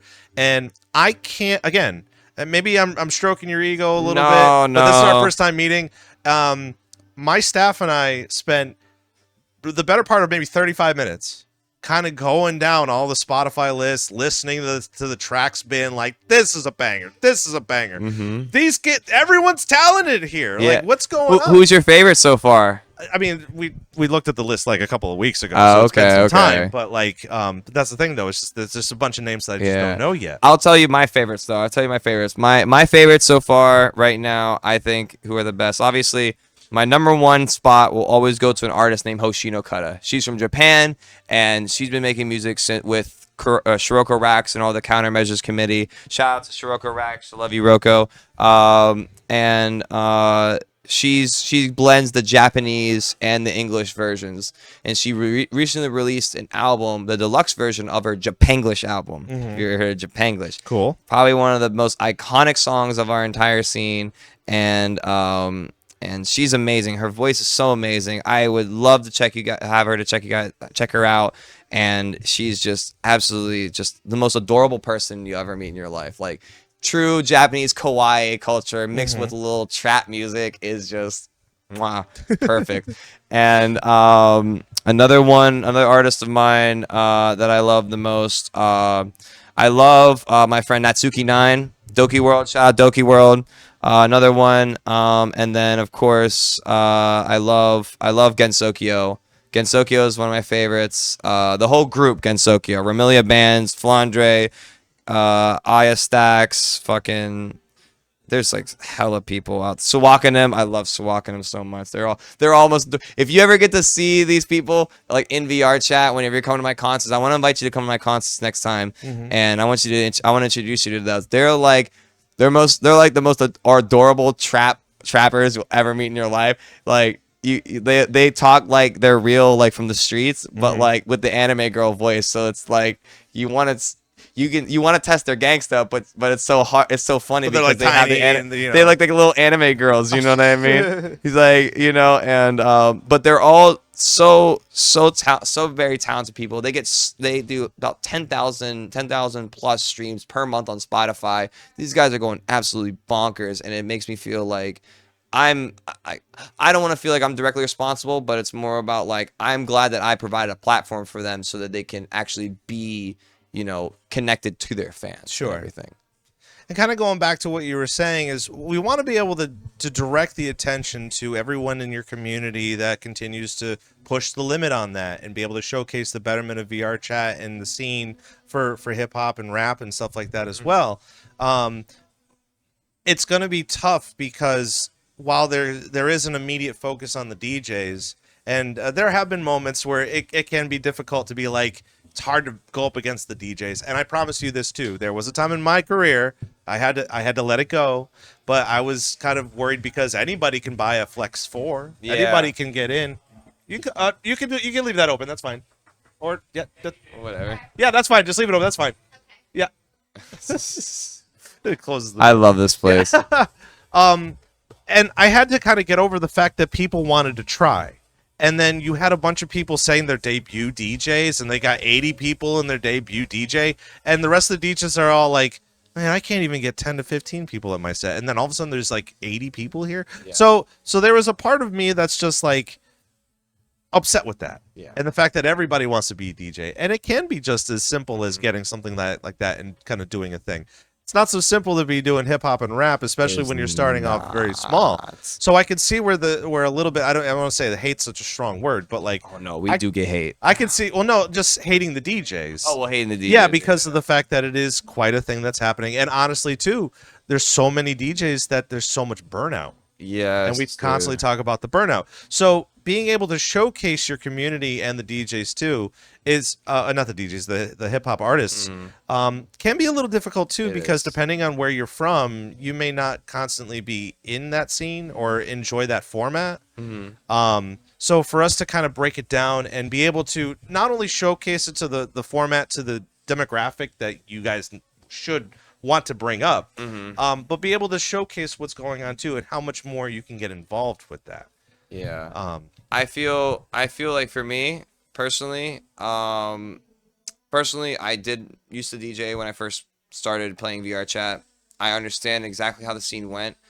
And to be honest with you, it kind of turned me off of becoming a DJ for a while in VRChat. There was clubs that, you know, made me feel like I was a lesser of a person. You know, they made me feel like I was a grunt in a little bit of a cogwheel. And even then I was also playing in the wrong venues where, you know, they're like, oh yeah, you can go DJ Ak, you know, go ahead, do your thing. And it's just like I DJ and then nobody's there. Everybody's in the corner ERPing or something like that. You know what I mean? And like nothing gets wrong for them getting their freak on, but like, you know what I'm saying? Find a place for that. Yeah. Find a place for that. Get a private room. Go back home. Go back to your homework for that shit. But overall within the community itself, it goes back to like demand and how I want to express that the VRChat DJs, they can make it. They can make it in this game, and they already have. Like, look at where we're already at right now. And it's all about the sense of networking and the sense of connection that we have, and allowing the smaller DJs that don't really know anybody to get that kind of fair shot. Like, Yiddies is one of the very few places that actually gives DJs a fair shot. You know what I mean? Sure, they have like 80 or 90 different DJs that are on their list, in the DJ chat, myself included, but they give everybody that kind of chance where that they can showcase themselves, and also in a way where, you know, you can express your flaws too. Like, you know, not every DJ is perfect, not every performer is perfect, and you know, if you try so hard to be perfect every single time and you be perfect, some people might think that you're faking it. You know what I mean? So there's that level of balance between real and like perfect and a little bit messy. You know what I mean? And for DJs like who always keep telling me, "Oh, I messed up my set," I'm like, I didn't notice a damn thing in your set. Sure. I didn't notice a damn thing that happened. You did great and stuff like that. You know what I mean? And DJs also need to learn how to stop being so self-conscious about themselves. Oh, I didn't mean to do this transition at this time, or I didn't mean to play this song. I'm like, listen, bro, like you're playing music for 60 minutes at a time. Just play what you want, and you know, you'll know when it's bad if either no one's listening to you or nobody's there. Right. I think in an 80+ world, ain't nobody worried about that stuff. You know what I mean? So, but I always say it's all about encouragement. You know what I mean? Clubs need to learn to encourage the newer DJs. The DJs that are higher up need to help out with the other smaller people that want to get involved. But of course, you can't let everybody in. You got to vet and know who you want to be around and stuff like that. Same thing in my community. I don't bring every rapper into my scene in there. Like, we vet them. Like, hey, are you even good enough to even be considered? Like, we have to hype you up. You know what I mean? Because like, we'll let anybody in, but it's like, you got to be good enough to receive our promotion, to receive our green thumb saying, hey, we got you, gang. We got you. What's the process on that? Without kind of digging too deep. No. We can go. We can. I'll give you all the sauce. So we do extensive. So a lot of our artists that come through in our scene, they're fans from the older OG artists. Gensokyo, Countermeasures with Shiroko Racks, and now Fraxis franchise with 556 Kurumi. Around the course of the year, there just has been, you know, people wanting to get involved, and they've been reaching out to me, they've been reaching out to my colleagues, they've been reaching out to a bunch of different people to say, hey, how do I get in this VRChat rap shit? You know what I mean? And for us, we've kind of like give people as a place like, hey, this is what they do, this is what programs they use, this is what kind of beats they do. Come hang out on our server, and I always tell them, if you want to meet those people in person, come to our concerts. Come to our VRChat concerts, whether you're on desktop or you're. It's a good idea, yeah. And just because I feel like I can give you all the answers. I can give you all the answers in a whole Google document if you really want me to. But you're not gonna see yourself to have that success when you actually are there in the scene. You know, like it's like the difference between a book smart person and a street smart person. You know what I mean? If you put a book smart person in the streets, they're not gonna do so well. But if you put the book smart in a library, they're gonna do well. You know what I mean? And so I want to at least get the artists who want to get involved to say, hey, I want to become an artist. I want to become an anime rapper. I want to become a VRChat rapper. You know, I tell them, you could tell me all what you want to do, but I won't know if you're ready until you actually come to my concert, you actually network with the people that are actually at my show, and see that this is the community that you're going to be around in, and these are the people that you're going to be working with. And if you're comfortable with working with those people, you're going to have the time of your life. But if it's not for you, it's not for you. and that's okay. You know, we don't shun anybody for saying this isn't for me or anything like that. You know, it's just as long as we try to give you a platform that you can express yourself. That's really what my goal is, really. The reason why I'm bringing it up is like with the modernization of how music is created nowadays, whether it's just like learning off of YouTube on a DAW, in which I know there's a lot of those like, yo, what up, it's your boy, and then like they're gonna show you how to make a hip hop thing and be like, okay. Yeah, compared to simulation. Yeah, compared to like Fortnite kids that are just like they're in that realm that all of their friends are doing it, so maybe they should as well. And it kind of goes back a little bit to what you were saying too about first DJing, and there's some people in the community that would either push you aside or gatekeep. And while saying it's part of the business experience, sure, but at the same time too, like I think it helps better enrich all of us for being here. Because you could do even better networking by weeding out all of those people. But it's also kind of disgusting to see that people are in it for the wrong reasons. And people are in it to say, oh, I'm a producer or I'm a promoter, but they're not doing the work. Yes, and on top of it, too, like they're shunning you away. As a promoter, you should at least like take a card or figure out what's good. I think to myself that within the community, like there's a lot of shared aspects for how VRChat is and how IRL works. The only thing that makes VRChat much different is that there's little to no money involved. So you know, like I mean, there's a few people in my community that are making good money off of this VRChat rap stuff already so far. And everybody else wants to get in on it, but there is that gatekeeping of like how your business model works. You know what I mean? And to be honest with you, you know, a lot of the work can just be stemmed off of merchandise. Really, sure. 90% of all music artists make nowadays is all merchandising, touring, concert promotions, shows. You know, music is secondary, and when people once you start to realize that music is secondary and personality and presence in outside world matters more, then that's when we start seeing more success happen. Because a lot of the artists are like, oh, I'm trying to get 100K on my new stream. I'm trying to get 100K. I'm like, you know how much 100K costs over how much you get paid for 100K on Spotify? That's like $20. Like, you're not making start somewhere, but at the same time, Exactly. And, you know, I don't want to draw comparisons between the VRChat realm and the IRL realm, but eventually that will become blended together where we're going to start seeing virtual artists on the regular, like HoloLive, for example. You know, HoloLive's big in Japan and shit, but, like, it's not big here in the United States because we haven't found a reason to make it big. And I feel like if 2.0 becomes a thing and it builds up to the mainstream thing it does, I feel like it will eventually rival HoloLive and be able to create an Americanized version of HoloLive so that, you know, when people go to conventions or go to like a concert, they'll just have a Hatsune Miku style virtual wall, and then just boom, we're listening to like trap music. You know what I mean? We got like VRChat dancers shaking ass on the stage, you know what I mean? Like it's some party, you know what I mean? And it's like, you get what I mean? And it's all about existential growth. You know, I like to tell my community we think like we're climbing a mountain. Try to get to the peak, but we don't know how far the peak goes. Right. Just gotta keep going up and up and up and up. So ultimately, what is something that, like, obviously this is going to be quite the successful evening. We have a lot of people up in here taking a look at you got a lot of people to talk about. I was too worried that it was going to be too cold outside tonight, but at the same time, it's perfect. Weather. I mean, I'm cold because I live here. Well, but once we're outside and we're partying, what's the next step for us as far as the community goes? It's not just for the DJs, because I feel like the DJs, they're continuously doing what they're doing. But if we're finding good collaborative efforts between everybody, hell, I'll even say at the beginning of this year, I put together a country showcase. Really? Of country music. We had about 22 people for a turnout, but we played country music as a DJ thing. Okay. And it was weird because it was April 1st. It was April Fool's. Oh. But we were still doing it, and people enjoyed it. To be honest with you, that's a good play, because then if anybody be like, oh, I don't like country music. Oh, April Fool's. Yeah, now you do now. So now you do, exactly. So out of the success of this going on, and of course we talk a little bit about ShelterCon being successful as well. Yes, ShelterCon. 2TD wants to do like 4 shows next year. He wants to do all these shows.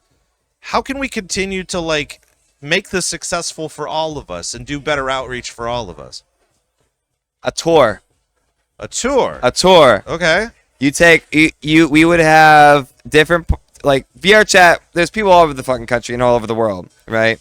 So if we were all to create one big, I wouldn't say, like we'll create like a pocket more of a connection where, hey, VRChat buy out of a venue like this, for example, off-grid, not just in Orlando, but off-grid Miami, for example, or off-grid Seattle, off-grid Philadelphia, New York. You know what I mean? And then it won't be posed by the same people. It'll be derived off of the others that have been inspired to go work on there. Like one day I know Jazzy's from Philly. And I'm in Philly too, so like if there's a version of Off Grid that's gonna happen in Philly, I'll be more down to help that out too. Mm-hmm. And it's all about creating that collaborative effort of different people and the consistency too.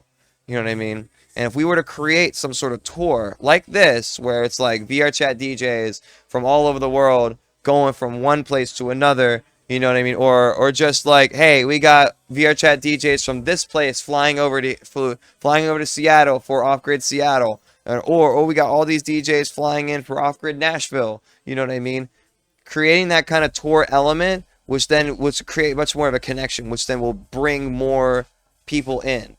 And with this EDC thing, it's kind of like, it's not gonna lie, it's on par for a meetup at the VRCA Awards, if it not. Like, mm-hmm. You know what I mean? Like, they can probably win the award for one of the biggest meetups besides, I think there's like Ferality or like a few other places that have some big conventional meetups and stuff like that.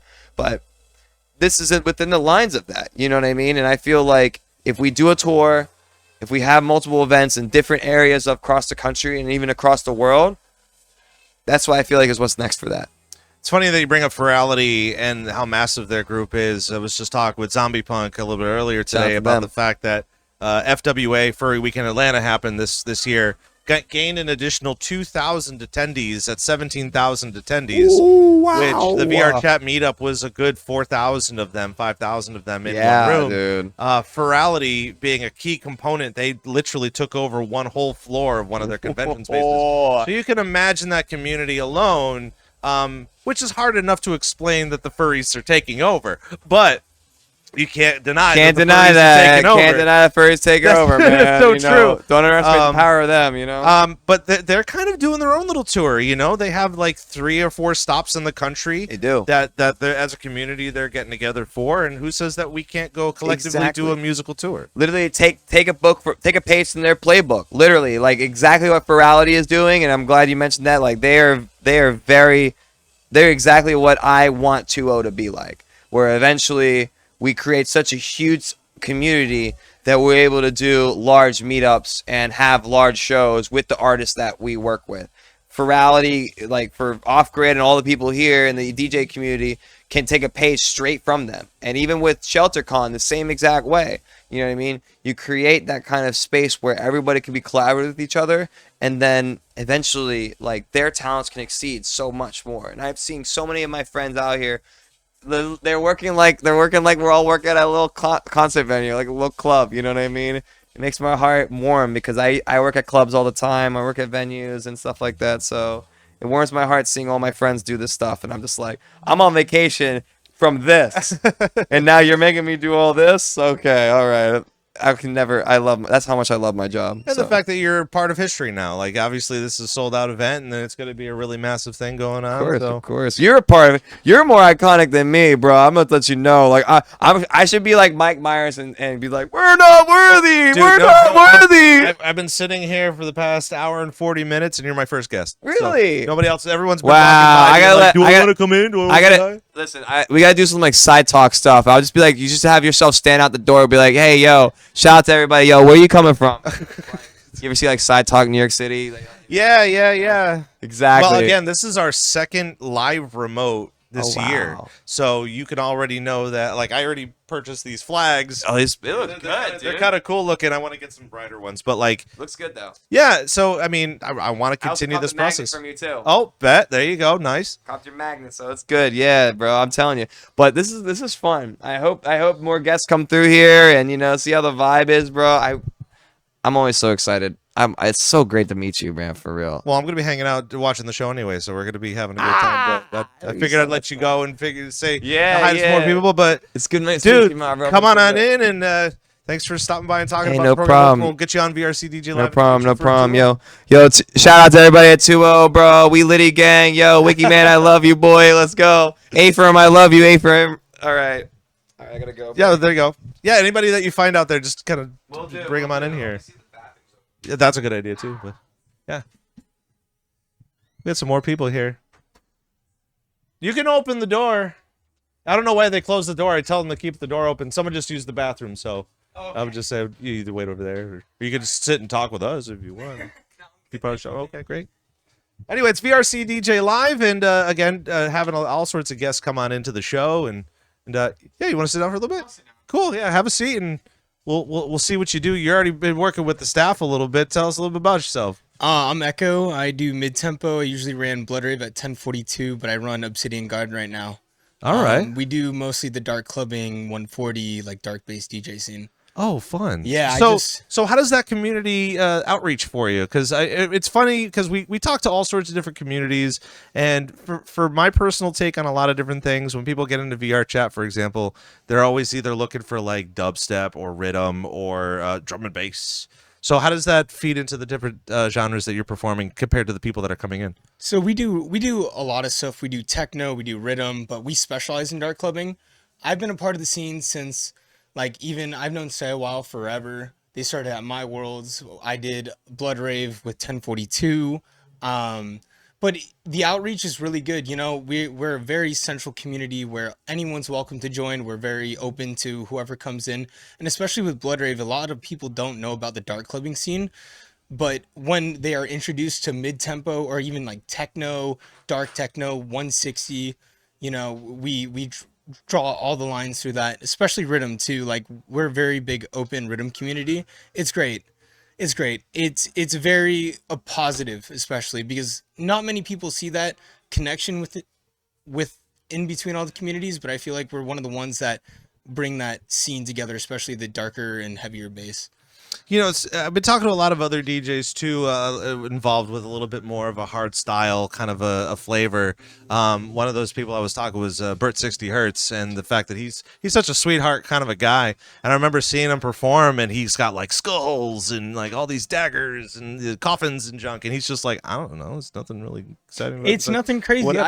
I ran a club called Seven Sins, and my whole spiel is the 7 deadly sins. I do a lot of, you know, darker, like heavier music, but still, even between communities, everyone, no matter what, will adapt to what you do.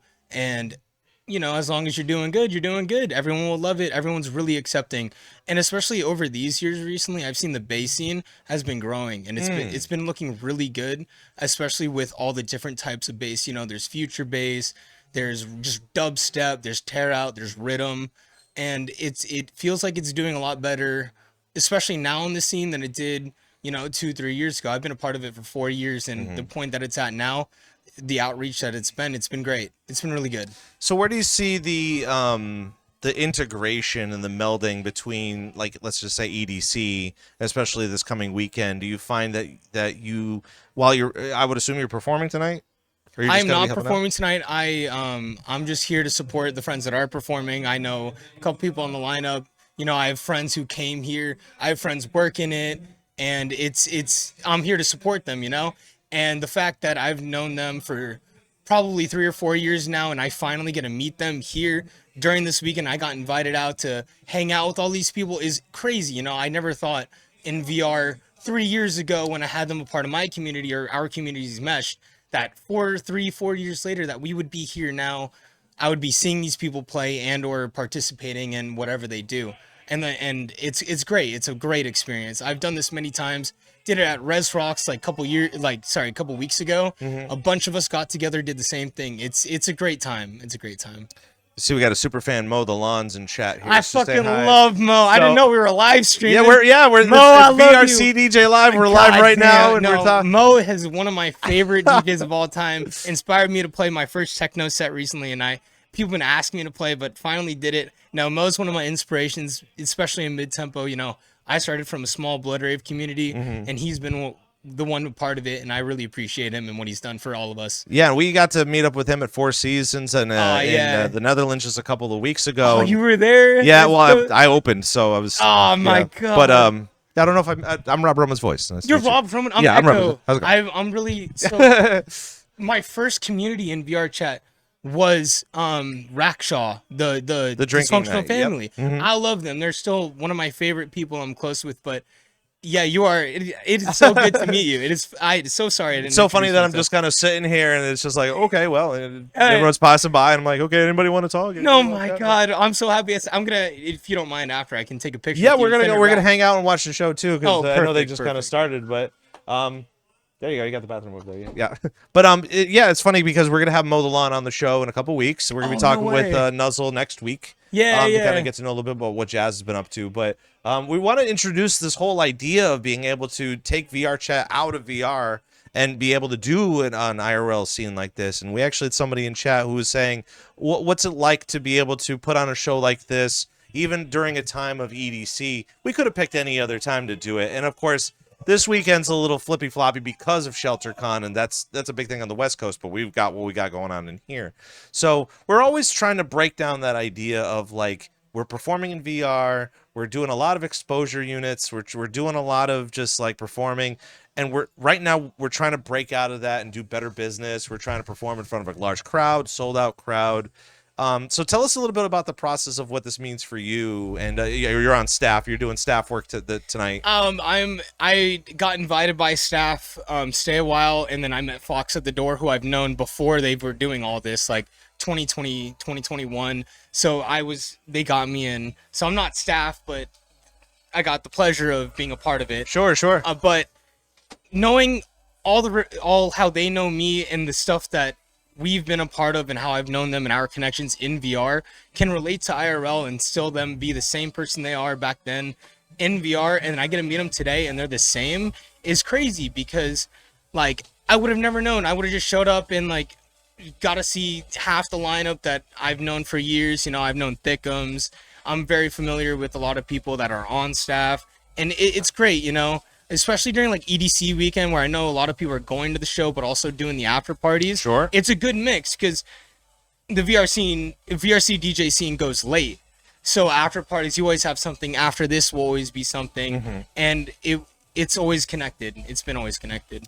So not to keep you, and I know the bathroom keeps kind of going around. You're on your way over there, but so where do you see this kind of all heading? I know again, we're trying to take it out of the VR scene. I think a lot of the DJs that are performing constantly are getting ready to take the next couple of steps to do more professional stuff. What do you think that we need to continue to do to get better outreach to people in the record pools, the record labels, to kind of be able to acknowledge everything that we're doing here?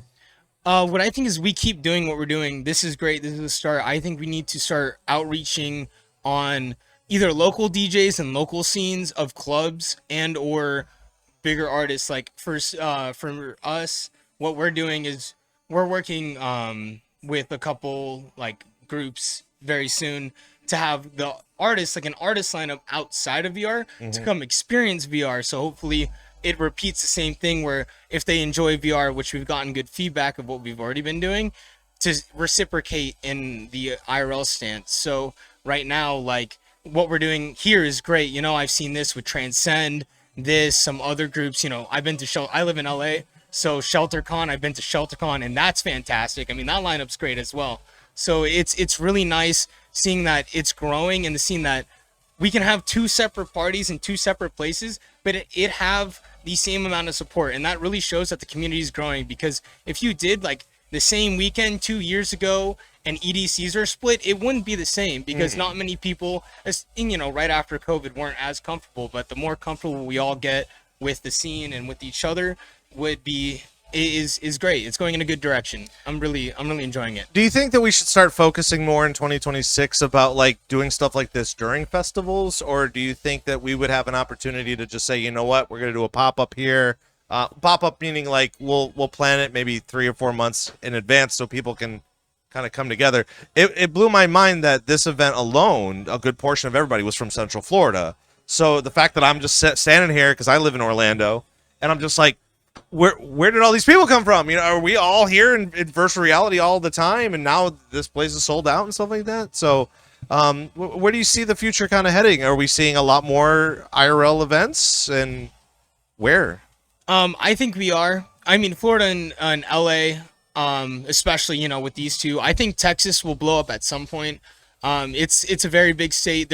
I know quite a bit of people who are in Texas, and you know, I think a Texas event will be successful. Now, around festival season, if they do stuff around the festival, it might work better than during the festival. You know, people come to go to the festival, and then the after parties be us. And you know, VRC is known for running late most of the time, so a lot of after parties will pop up. Maybe not during the events, but after them will be like that good in between. Especially if you start promoting them in the local scene and like doing like a VR IRL local scene after party. I think those would be like the top to start integrating all of it, because I'm a part of the after party scene in LA, and I know a couple clubs who are strictly like 10 p.m. Eastern is like when they start most of their parties, but 10 p.m. my time is when most of the after parties start. Sure. So I feel like the same thing out there could be a good thing, and really reciprocate well between all time zones. I really hope that concept sticks, because that sounds really awesome. A lot of people, now that I'm really thinking about this out loud, is that while some of the talent that are performing for like Off Grid, for example, started off as exposure in VRChat, and now that they're starting to get their footing a little bit on what to do IRL, that most people are trying to translate that into, or transition that into, well, I'm good to be on a lineup. When in that case, what they should be doing is, once that main lineup is done, bring everybody to this after party where there's more music going on, that people can get to know you better.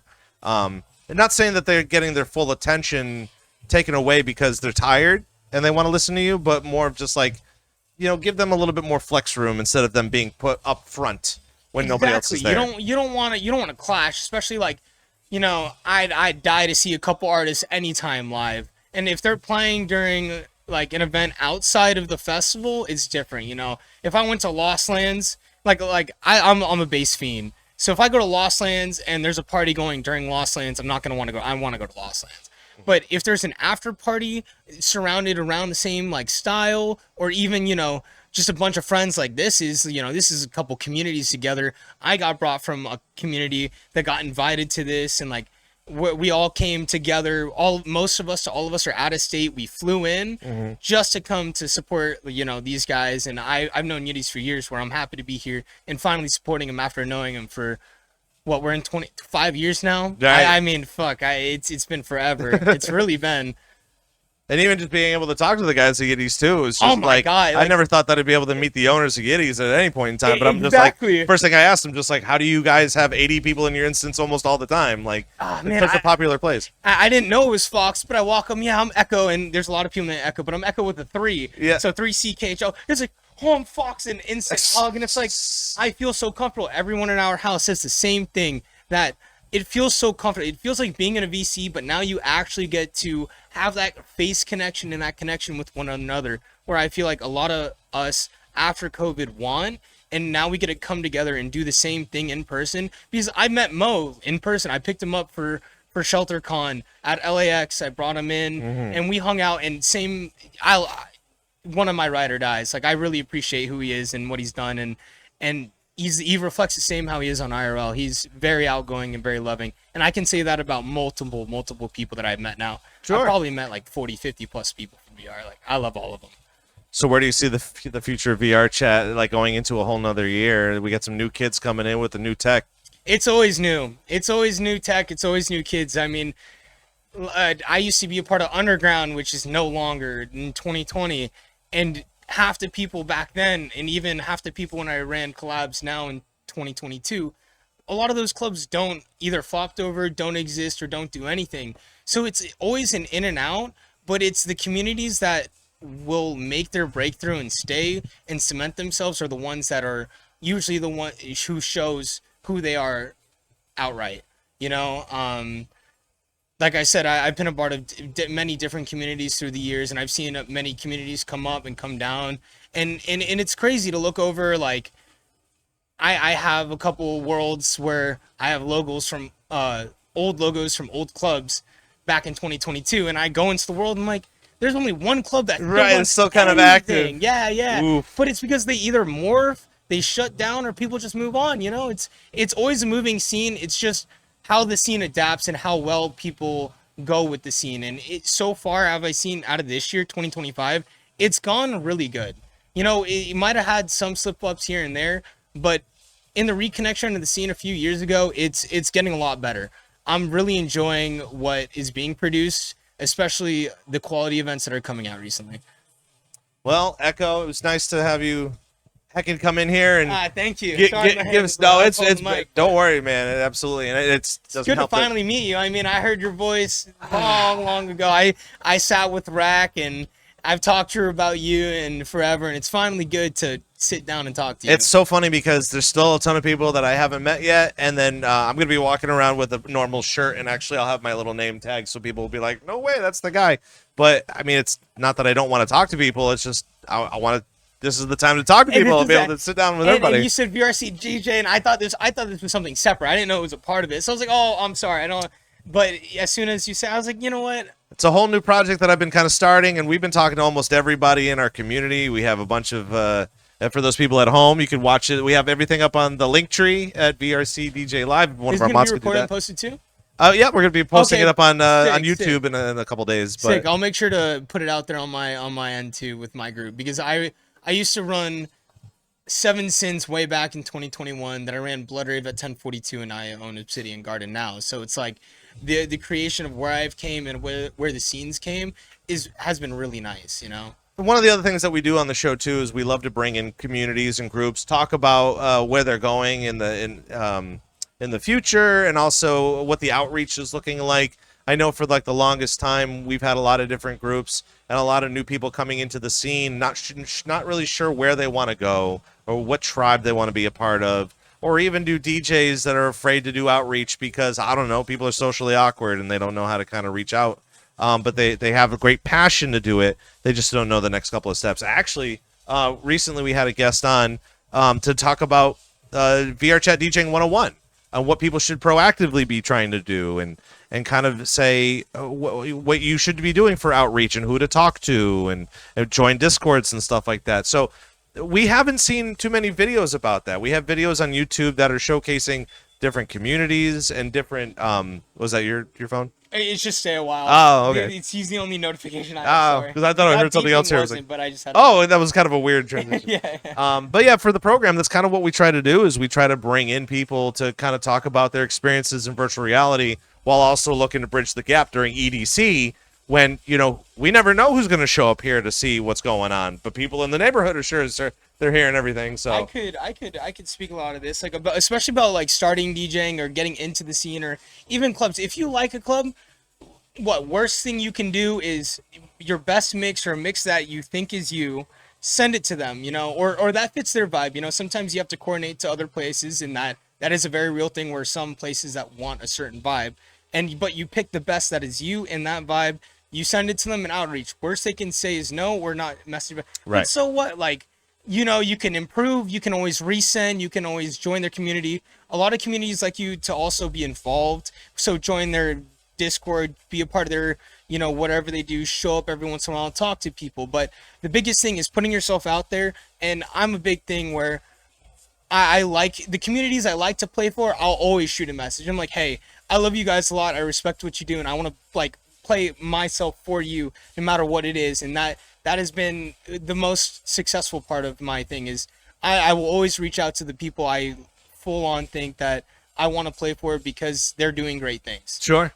So yeah, it's a great experience. I've been doing this for a great time, and it's definitely been a great time. And now we're here. Yeah, we're still here. I and got to we're meet you. enjoying I it. got to meet all these other guys. A house I've known people for 3+ years that I'm meeting for the first time. I mean, whoever thought that I could get an opportunity for this? Like Yeah. nowhere.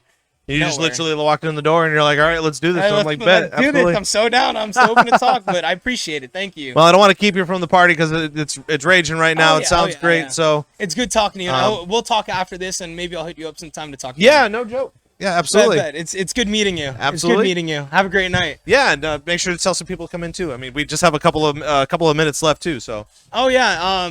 I'm Echo. I do usually Bloodraven stuff. I'm part of Obsidian Garden, but I think the VR scene is going in a very positive direction right now with a lot of different projects coming out and a lot of open projects. You know, there was recently a Halloween. There was like a 10 club collab. Like there's a lot of more places willing to work together and being a part of bigger events and collabing on the same night rather than, you know, trying to do their own event and doing things together. So I think it's going great. yeah, And what Exciting. you're doing with this is great too. You know, it informs a lot more people, and I really appreciate you doing this, especially you. You know, you're respectfully, a lot of people know. I hope that you're the original voice of a lot of things, and it's always good getting that reminder.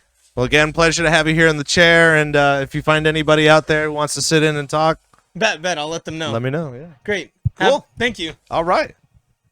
It's VRCDJ Live. Of course, we're here live at Off Grid in Orlando, Florida.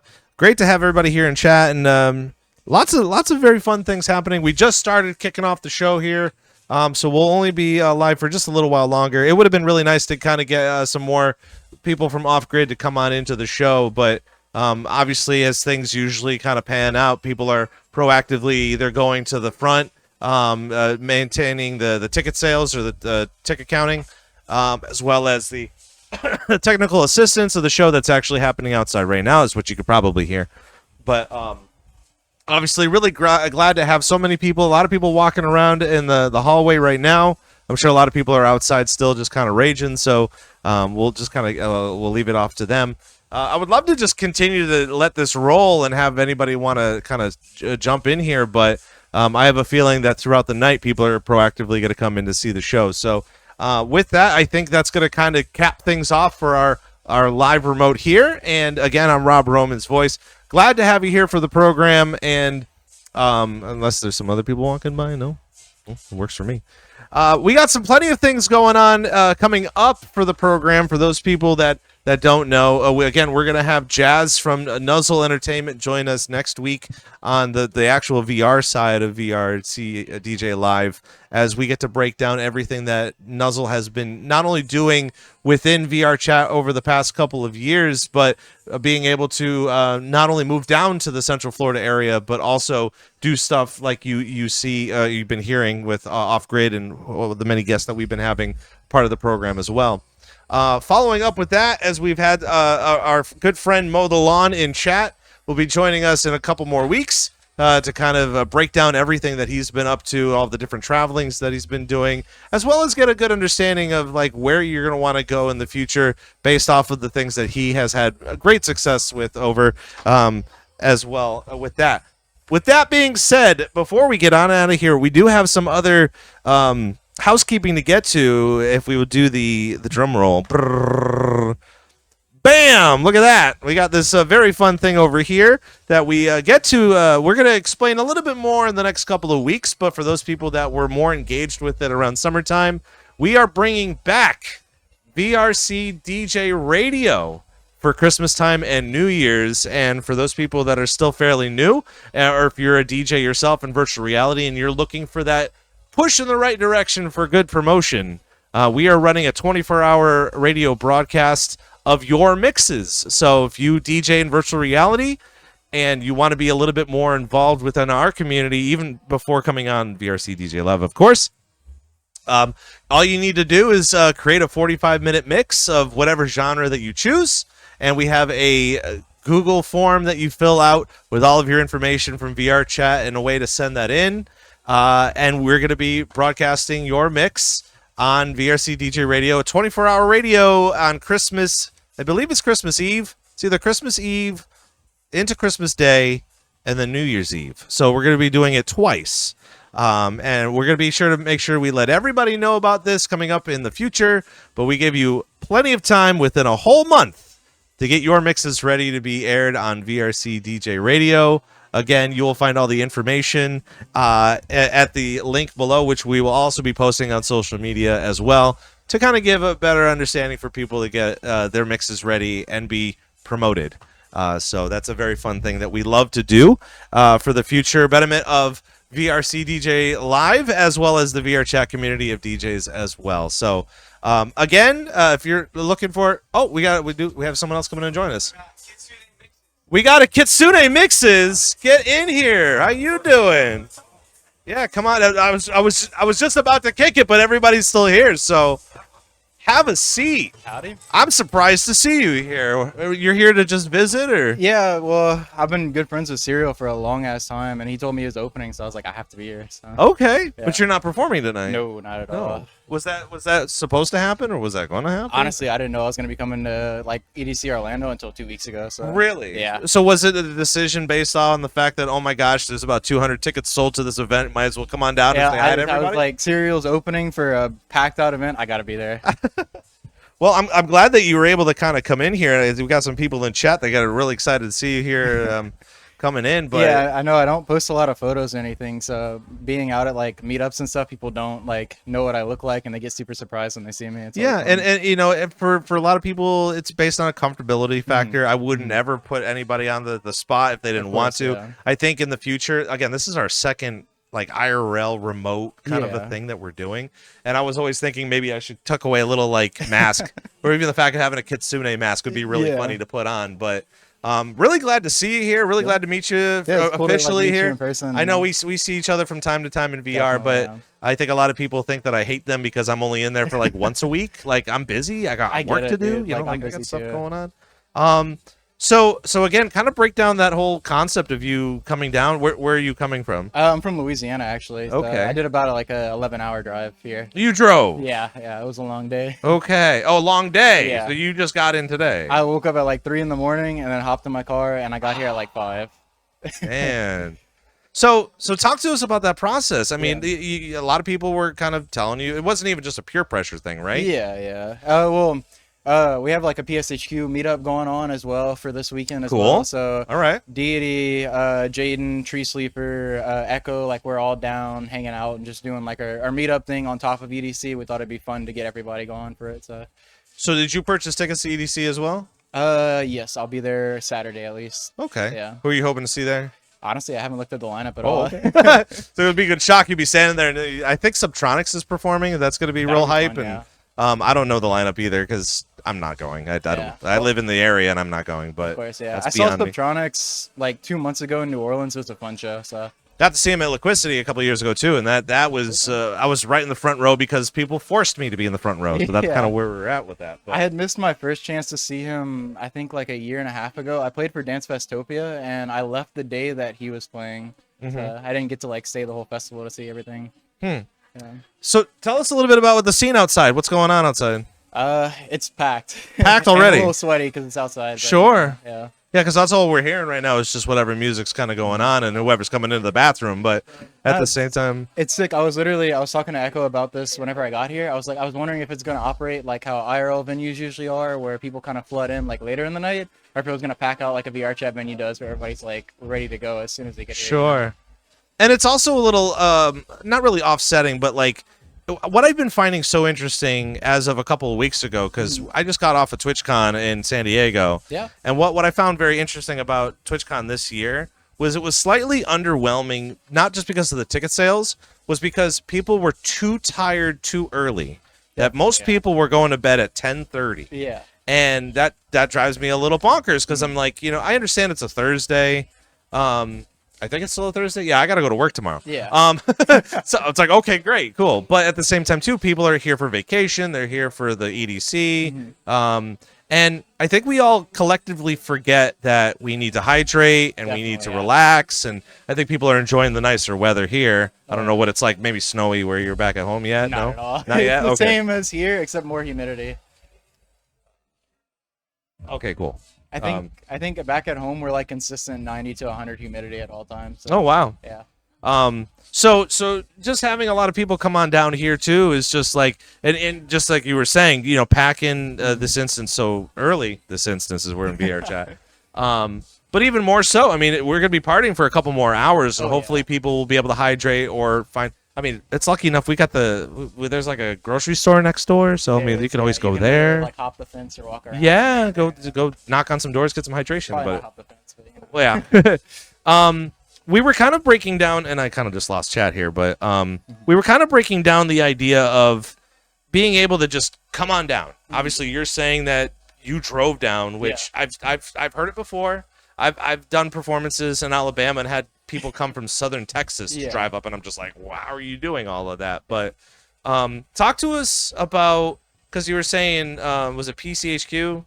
You're all kind of you're all kind of hanging out together. Yeah. What does something like this mean to you when you're seeing that so many communities in VRChat are getting together just for EDC time? Oh, well, it's really awesome to see because I've been around the scene since I think like 2020, and there's been meetups every now and then, but I'm starting to see like these huge scale events where we're starting to get a lot of people in, because the meetups up until like maybe the last year or so were basically like a small group of people locally would come out, and you wouldn't really see much interest in the portal events unless it was like a big group running. And then like this year and even last year for EDC, we have Yiddies mainly like pulling in their entire crowd of people, and we're ending up with this like packed out venue where everybody gets to like hang out and meet each other.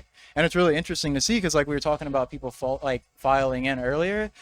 They aren't here for any specific DJ like you would for like a regular venue where you're expecting people to show up later for like a headliner and like local openers. They're here to like hang out with friends and maybe see one of their friends play. So people are just here like ready as soon as the doors are open, you know?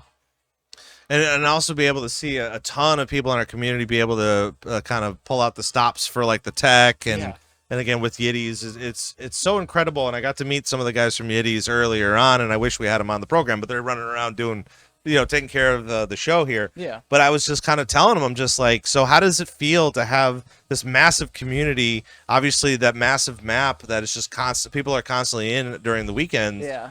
And just constantly full, and you know they're doing their own thing. How does it feel to be like that? And that surprises me a lot, especially as we're forward moving within VRChat, and the DJs are starting to do more IRL stuff. And again, not even trying to explain that shelter is going on the West Coast. Literally at the same time. time, the other same time, this was going on here. But again, what blows my mind is, again, events like this that's really kicking a lot of ass right now is you know, it's sold out. Yeah. First event. Yeah. It's sold out. And it's sold out fast too. Like And that's so interesting to me, and even more so that a lot of people are from Central Florida. Yeah. I was just talking with ZombiePunk a little bit earlier today about how like I've been here for like 6 years, give or take 5 or 6 years, and I didn't realize there were so many people here. You know, like there's so many people wanting to do things. Yeah. And even do more things out of VR. I can tell you there's more IRL stuff coming too, especially with shelter. I don't know how much I'm allowed to say, but you can expect at least 3 shelters next year and even 1 overseas. Yeah, we had Tony on a couple weeks ago to kind of break that whole idea down and be able to explain his concept and what he wants to do. And I told him this before too, and we could probably lead into this a little bit, is that I told him, I'm like, you know, shelters had that bar set so high.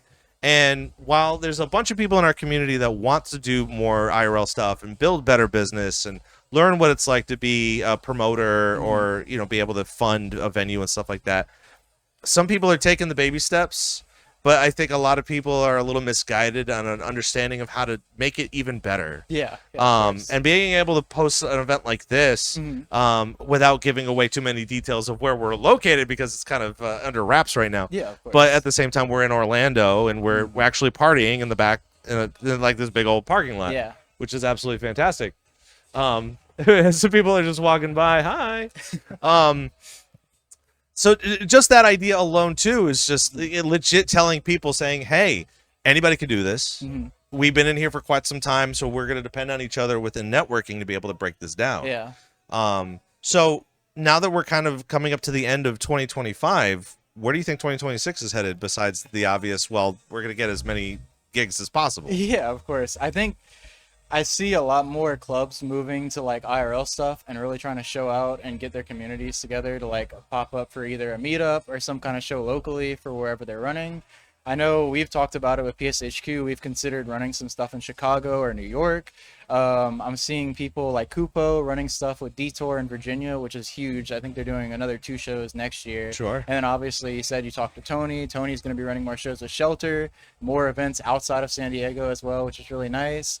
I think there's going to be a lot more VR clubs doing more IRL stuff, and I'm really happy about that. You know, all the meetups have been super fun, and it's really exciting getting to see all these people that I've known for like years now online. So getting to meet them in person is really cool.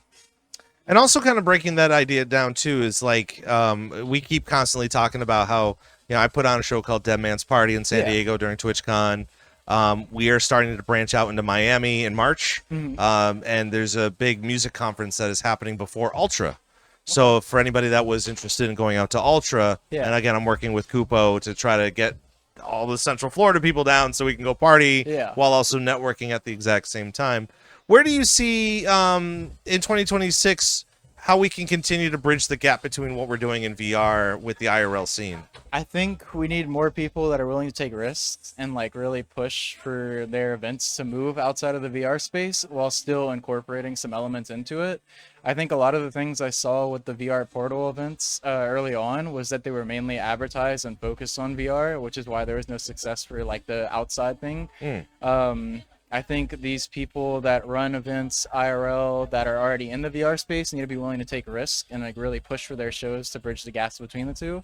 And there's a lot of success in it. As you can see, like tonight, there's a lot of success in this. So where do you think that played into this event here? What kind of risks were taken?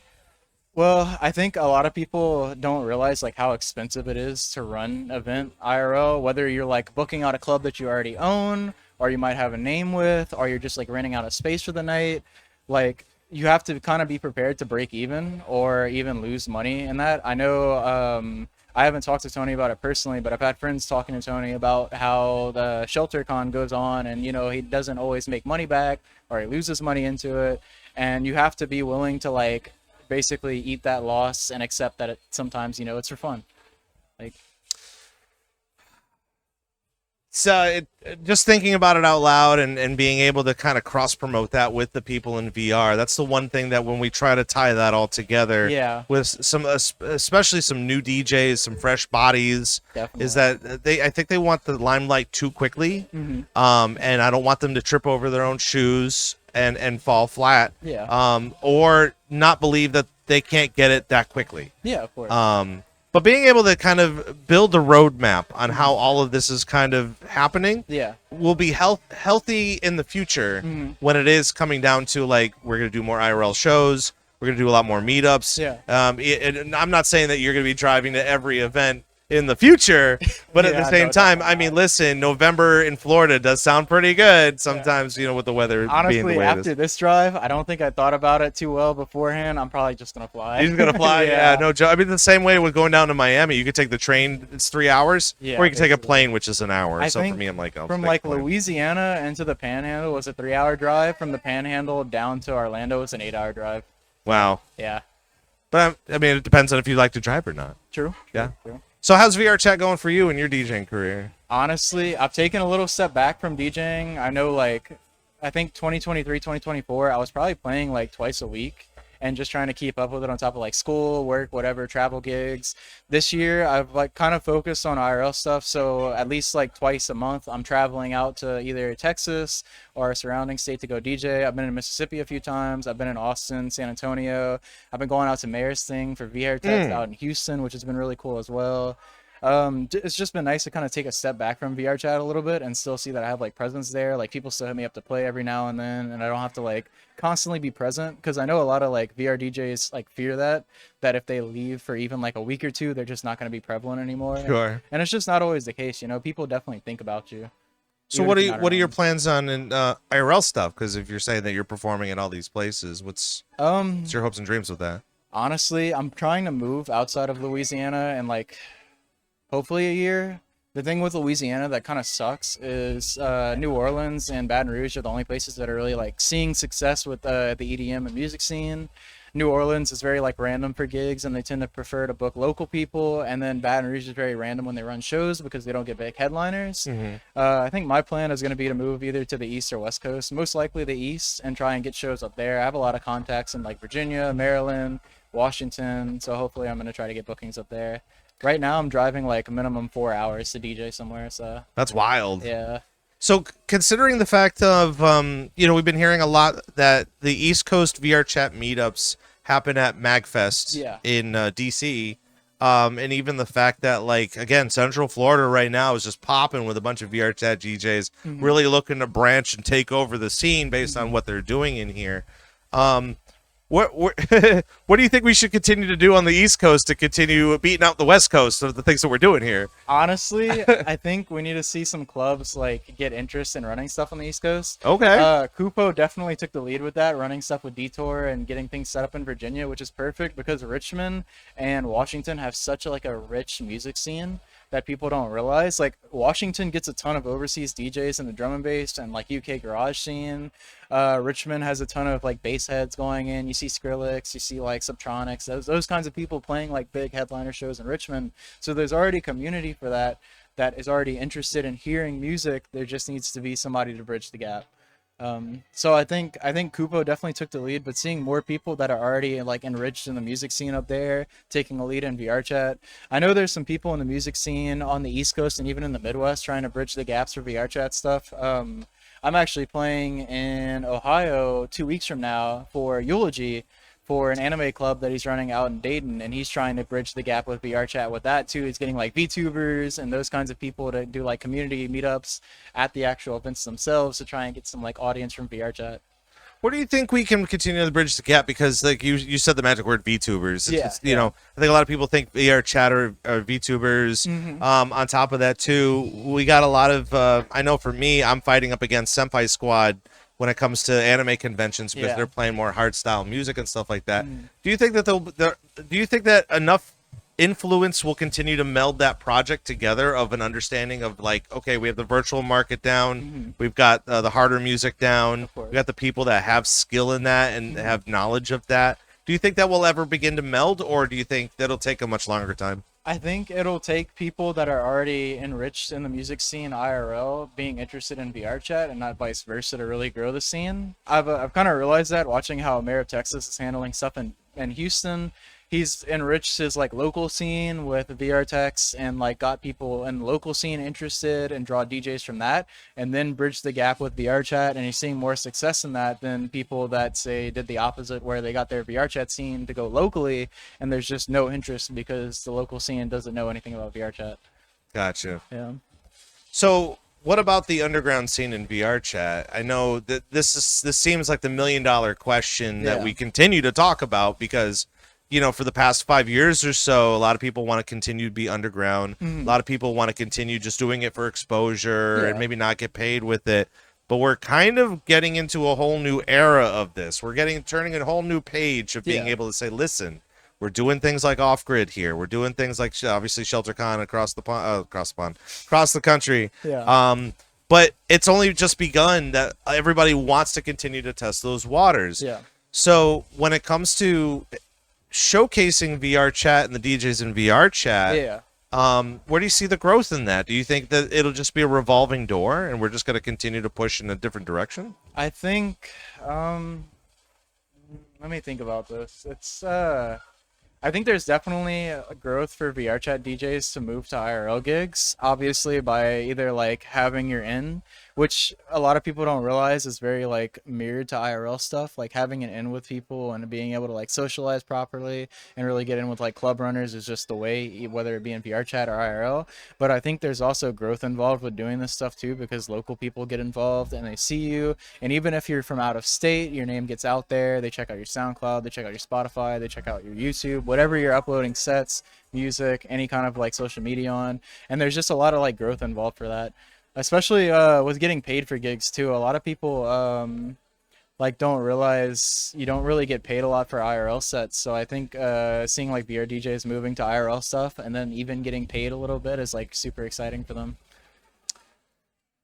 Seems like a lot of work. Seems like a lot of thinking. Oh yeah, and definitely. I know that just as we're continuously in what's the term, early access for VRChat, I feel like this whole scene is still early access and understanding what we want to do as professionals moving forward.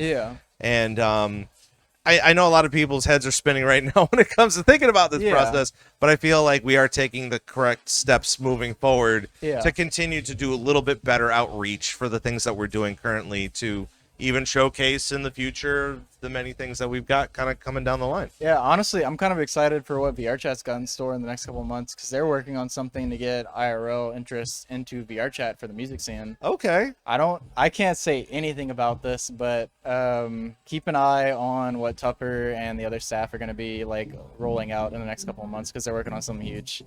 I know that's something that, because we've had Tupper on the show a little while ago, and we constantly have those discussions about, you know, I don't want to say that VRChat is so hyper-focused on any specific group, but you cannot deny the fact that those that are reigning supreme, you got the RPs, you got people like Rafflegator and the whole Marcus thing that's on TikTok right now, which is absolutely exploding. I forgot what his name is, but there's some person who does like rage bait content now, then I swear to God, I hear his name all the time. Yeah, and I see it a lot on YouTube, and either you like it or you don't, and it's like, okay, great. But even for the DJs too, like, you know, you can't deny the fact that we're kicking ass. You know, we're cooking, and we want to be known, but I understand too that VRChat needs to take its steps to secure their brand and what they're trying to push. And I don't want them to be like continuously pushing VRChat as we're the DJ place to be. But there's so much more outside of that too, that we could try to find a common ground that we'll be like, we're already really excited that we get to DJ in there anyway, and showcase what we're doing in there anyway. But I'm sure that there's nice common ground that we can continue to push how amazing VRChat has been compared to the many things that you can continuously do in there. So yeah, I mean, like, without people like Tony bringing in big IRL names to get like focus on VRChat, and even like some of the major festivals that go on in VRChat, like Nurtured 3 is literally on the front page and all the instances are right there for randoms to see. Or even what's the VR market called? Virtual market. Yeah, VCat recently they started doing music stuff related to VCat as well. So you have DJs playing performances at VCat year round. I played for the Christmas event that they hosted. I forgot when was that, but I mean, that was huge right there. Like, that is already bridging the gap. It's also funny too, because like we talk about how Naku's in the area too, like he lives in Central Florida, and the fact that Porter Robinson is literally doing a DJ set tomorrow. And I'm just sitting here now that you said that, I'm just like, you know, there could have been a moment where we could have said something and we could have, I don't know, maybe Porter's. Oh, are you kidding me? Porter's like very aware of VRChat. Oh, absolutely. And we talked about it with Naku as well, and he's just like, he's heard of it, but at the same time he's like, well, you know, we'll let you do what you got to do. But and also through Sly and getting Porter in here, all that sort of stuff too as well. It's all very fun. I remember when I first got into VRChat, Porter was literally streaming, like walking around Black Hat, just talking to random people. So bonkers. That's so crazy to me. But I'm not going to keep you for too long, because obviously, you know, they're playing Kesha right now. I feel like you should be out there shaking your ass. Of course, KitsuneMixes really nice to meet you. coming in hot. Pleasure to have you here on the show, and I'll meet you out there in a little bit.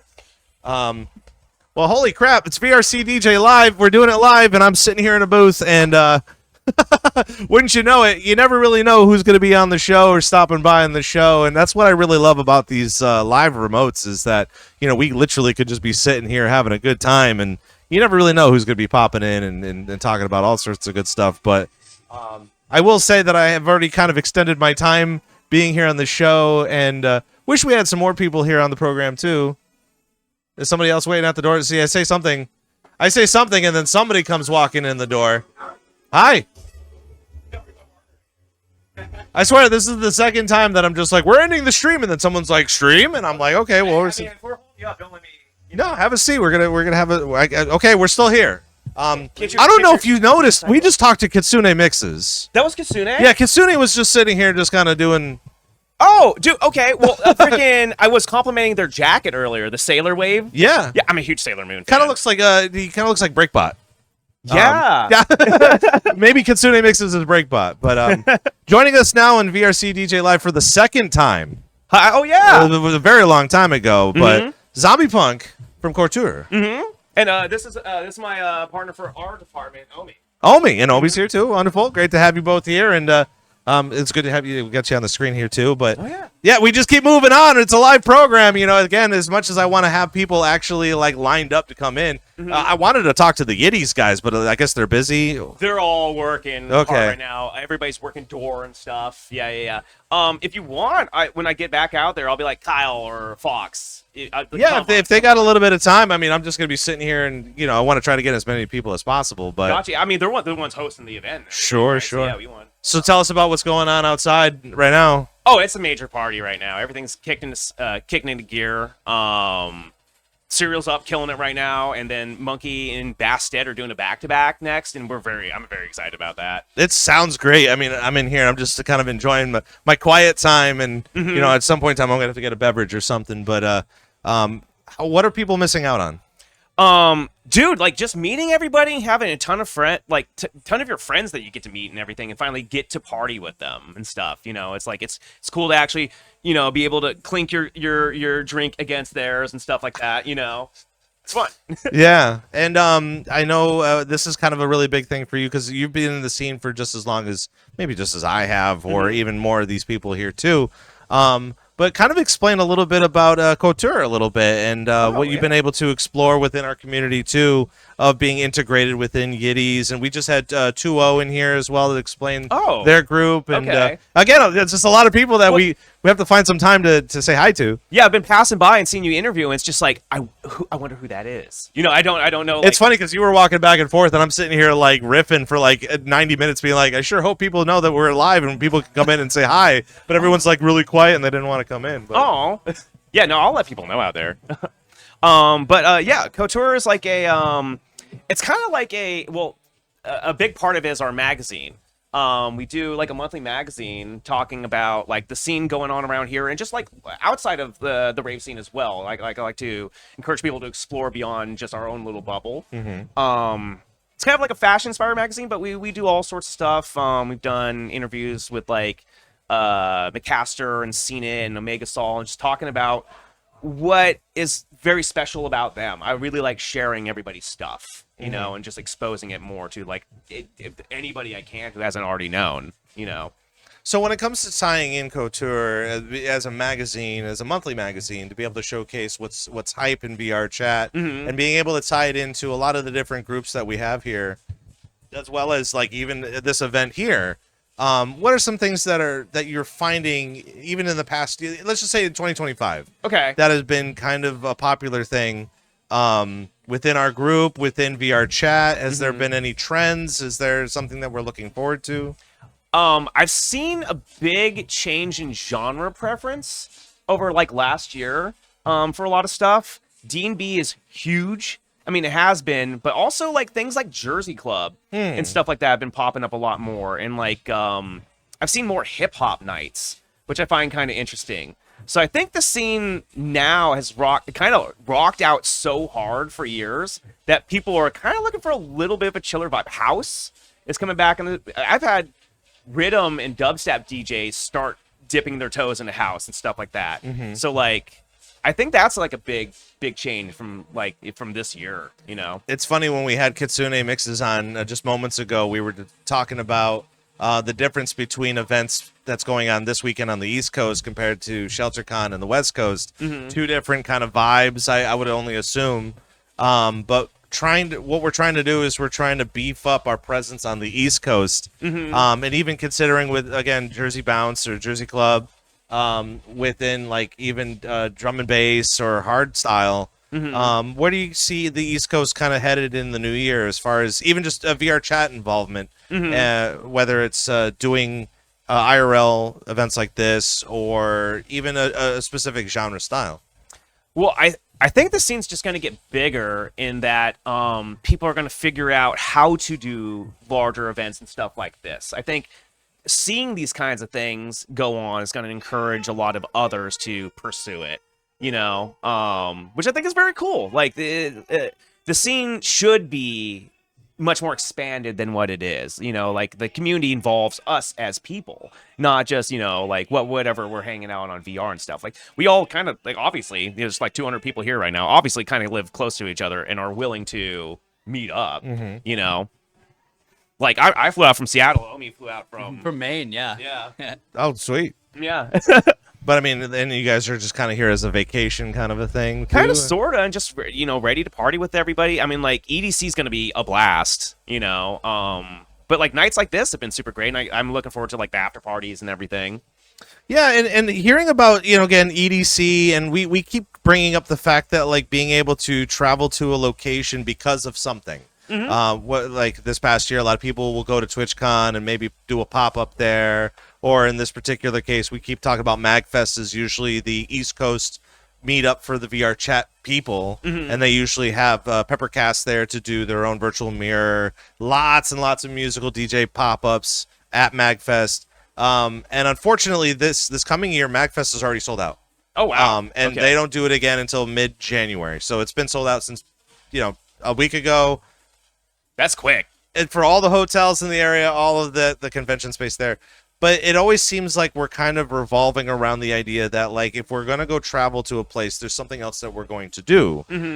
So how can an event like this really tie into that experience to be able to, like, for example, with EDC? What does it mean to be able to kickstart EDC weekend with the community here and then bring that same community to go enjoy a much larger style festival? Well, I think it's nice because it lets people kind of like link up beforehand and kind of break the ice a little bit. Because like at EDC everything's like hectic, or like a big festival in general and stuff like that. So it's not the greatest place to like meet and actually talk to people. So and this gets like, we're gonna see so and so, and it's like, oh, we'll see each other there and everything. Like we'll meet up and everything. So like, it's kind of a great way to pre-plan. I guess it's a good way to do it. And attach a face. That's also a thing. Like you'll never have service at a big festival unless you have like the special Wi-Fi or whatever. So like doing the thing where like you want to meet up, it's like, okay, what do you look like? You're not being able to send any messages. Sure. So having a face to attach is nice. Plus, after having 200 tickets here, it's not like you could do the cell phone thing where you have the picture of your avatar on the cell phone and then be able to take a picture. I didn't even think about that. That's kind of a good idea though. It's like, I'm this. Yeah, I forgot which community I was with, but there was at least like 16 of us, and they were saying something like it's not quick enough to be able to put everybody's picture on and then take a big picture from up here because someone's phone is going to turn off at some point in time. Yeah. Once that picture is up there, but again, we're live here at Off Grid in Orlando, Florida, and it's wild. It's this whole concept is wild to be able to just take a bunch of DJs out of VR. You got to experience a lot of stuff in VR recently. Yeah, oh yeah. Yeah, Me and Zombie we run a back-to-back duo project in VR right now. Yeah, tell us a little bit about it. Yeah, we'll call the art department, and Yeah, we're the art department, and yeah, so we run we're a duo. We do a back-to-back DJ duo virtually. He's in Washington, I'm in Maine, so we're connected. We're back-to-backing. We have a whole group of dancers and a whole team. So we're kind of like this black, like Black Tiger, BTSM, Black Tiger Sex Machine, if you've heard of them. Cool. They Okay. run this kind of like duo. That's what we're shooting for, but in VR. Yeah. So what's that project entail? Like, is that are you looking to do more virtual reality kind of playing, or are you kind of looking to expand that a little bit? Well, we want to bridge VR and IRL. Like we want to be that perfect circle. We want to kind of try to bring those together because not a lot of people know about the VR scene, right? About the infinite raving. So like, I mean, our one of our big goals is definitely like getting it out there, and because we're producers, we're musicians, right? We have our own tracks and stuff that we're producing and getting out there that are inspired and based on our experiences in VR, right? And this whole virtual world that we that we interact in. So what are some good examples of being able to bridge the gap? Because I know, for example, when we were talking a little bit earlier over the fact that we were trying to figure out a good way of like showcasing virtual reality outside of it just being like it's like meta, saying it as a meta thing, or even AI. I referenced earlier that I forgot what festival it was. A-Lock ended up doing this big old like a haptic suit kind of a thing. Oh, not the full... Yeah, the full not haptic suit, but the suit with the balls on it. like a mocap suit? Yeah, so but it wasn't him. It was he had a bunch of dancers in mocap And on the screen it looked like this weird AI virtual reality dancer robot something. Okay. And he had a version of himself as this 3D element on this video screen too. And it looked like something Missy Elliott would probably put together, just kind of slopped together. And while that's all great, grand, and good, there's this weird disassociation between technology and what can be and what is. And it's tough because while we're continuously trying to do very fun things in VRChat, whether it be full body work or the 8K texture avatars, or if people have stripper poles or dancers or break dancers and stuff like that, it's still a hard sell. So what are some ways that we can continue to like sell it and bring it to light that we've been doing it for quite some time? Honestly, it's like, I think part of it is we need to actually, I've seen the confusion on people who've come across VRChat content on TikTok, where they just don't understand what the hell they're looking at. A lot of time they think it's like a 3D animation, right? Because there's no context that this is a person with a headset on or anything like that. So like, I don't know, to like sell it more, it's like, I guess kind of like, we got to figure out a way to like kind of relate it more to like people, I think might be it. It's like, it might be a little disconnect. People, I think, have a hard time latching on to things without like a personality to it. I think VTubers do like a great job of that, of like bridging that gap. And I don't think the VR chat scene has figured out how to like VTuber themselves, if that makes sense. I know there's a couple of notable ones for sure, but I don't think the overall community has like kind of figured that out yet. So how would you say that we can bridge the gap from a show like this, where we have to, I feel like we still have to explain how we even got together. And even though that's not the main concept of this entire show, it's still a way for us to introduce it to, like, let's say a huge festival like EDC or Insomniac for that matter, because they're such a popular, promoted company.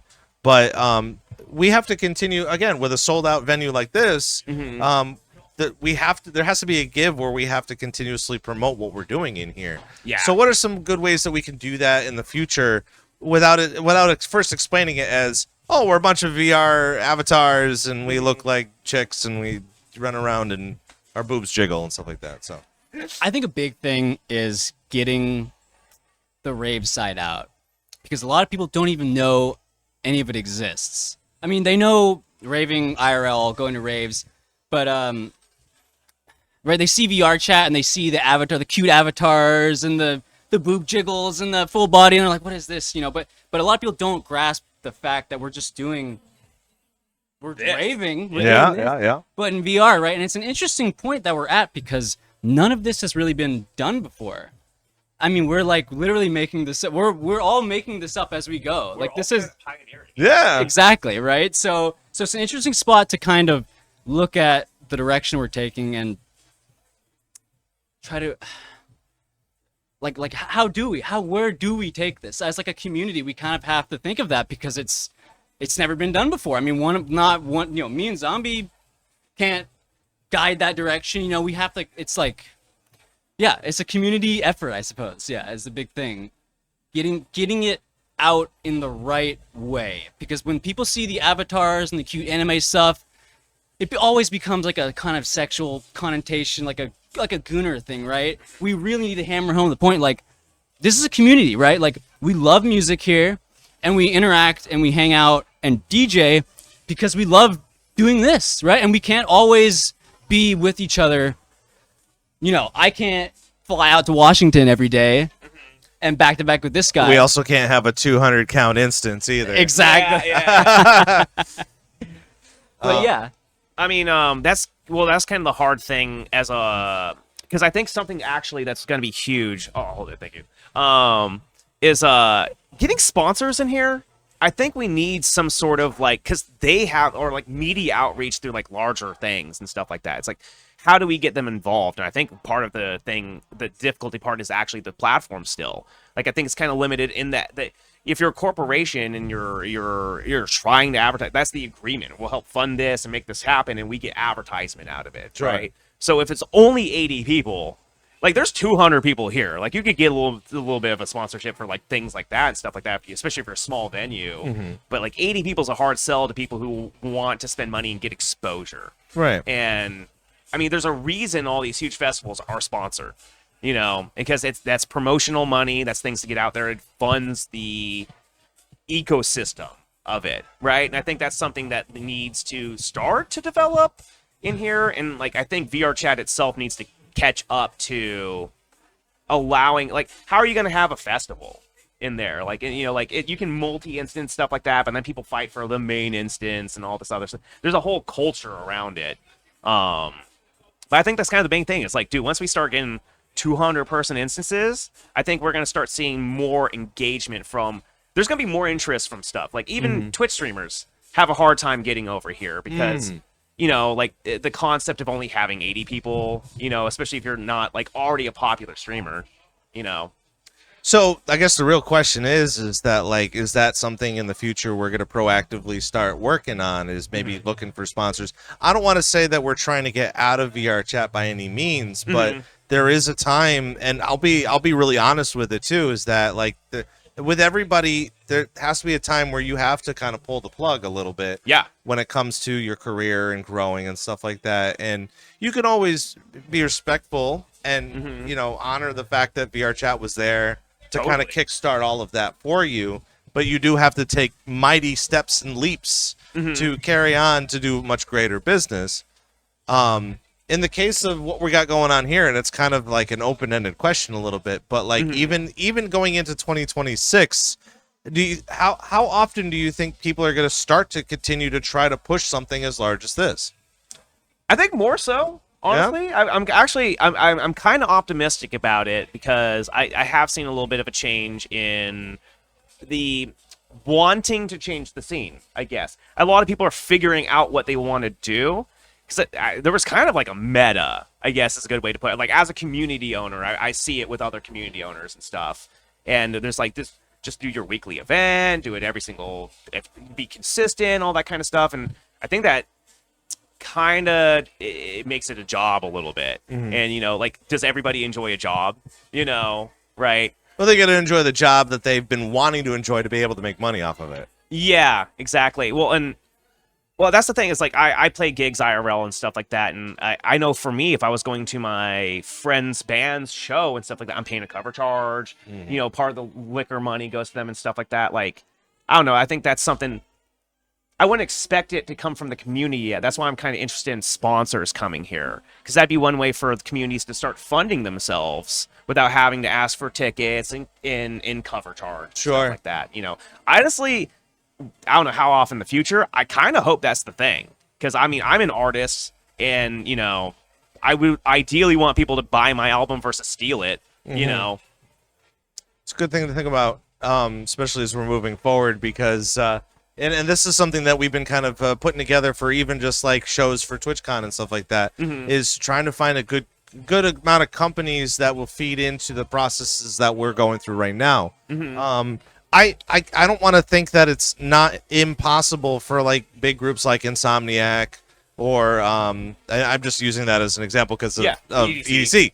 But even maybe just like Ultra in general, like obviously they're looking for money and they're looking for how much money you can make, but I can't help but feel like they have heard about something of some of the stuff that we've been doing, you know. And I think proactively for us doing these types of events and doing photos and videos and even the outreach of VRCDJLIVE, of course, too, that will help that continue to grow and continue to meatball and kind of roll down the way there. And ultimately, again, it's an open-ended question, but like, do you think we can succeed?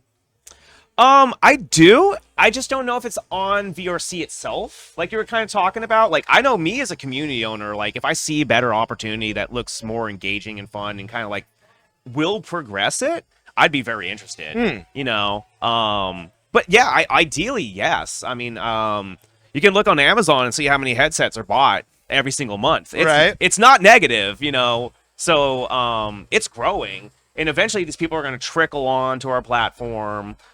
And if the platform gets bigger and like, you know, more people are aware of it, then just you get that snowball effect. and you get that more trickle into the scene. And now that groups are kind of like well established, and there's like the events feature and the calendar and all that stuff, I think it's even easier than ever for like a new person to find communities and fun things besides just going to Publix and having a bad experience. Sure, and especially with all the YouTube drama and all the YouTube videos of just like, these creeps are here and don't go into this instance because of this, and it's just like, well, you can make your own decisions, but telling someone that don't do a bad thing because it's bad, someone's still gonna do it because they want to see how bad it could actually be. It's like a spicy pepper. Like, if you eat a spicy pepper, are you gonna handle it? Oh, I think it'll be tough, and then you don't like it. So then you end up tearing up. all of that's really tough. Well, it was good to have you here in the chair. We're gonna go catch the rest of go check out the rest of the fest and enjoy yourselves. Sweet deal. Thanks for coming by. I will hunt down Fox or Kyle. Yes, try to do that as quickly as possible because every time I say goodnight, and then it's just like more people show up, and I'm like, okay, come on in. Like done. Yeah. I got you, bro. I'll hunt them down real quick. Perfect. Absolutely. Enjoy yourself. We'll go out there. We'll party in just a moment. Yes, sir. And thanks for being on the show. Do you need me to turn this off? Or? No, you just kind of place it on the chair, and then we'll sweet deal. We'll carry. Bye, it on. everybody. Wild night here for VRCDJ Live as we continue to roll on here at Off Grid in Orlando, Florida. Fun to say that we're doing remotes like this because all of this is just super important for our community and better outreach. I'm trying to enjoy my chair without actually kind of leaning back. I feel like I'm the dad leaning back a little bit, just kind of hanging out, and good to see everybody here in chat as well. Maybe I should be leaning back. I feel like I got to be a little bit more comfier while we're hanging out here. Again, this a very good opportunity to kind of let you guys in on the fact that yes, we're going to continue to do some very amazing things for our community. And this, again, another great opportunity for you to check out upcoming events within our community as well. I know, actually talking with Tony again for ShelterCon, he had been kind of mentioning that he was still a little short on selling out all of those tickets, but still a massive turnout for that entire weekend coming up, as well as for the people that are coming out to EDC as well.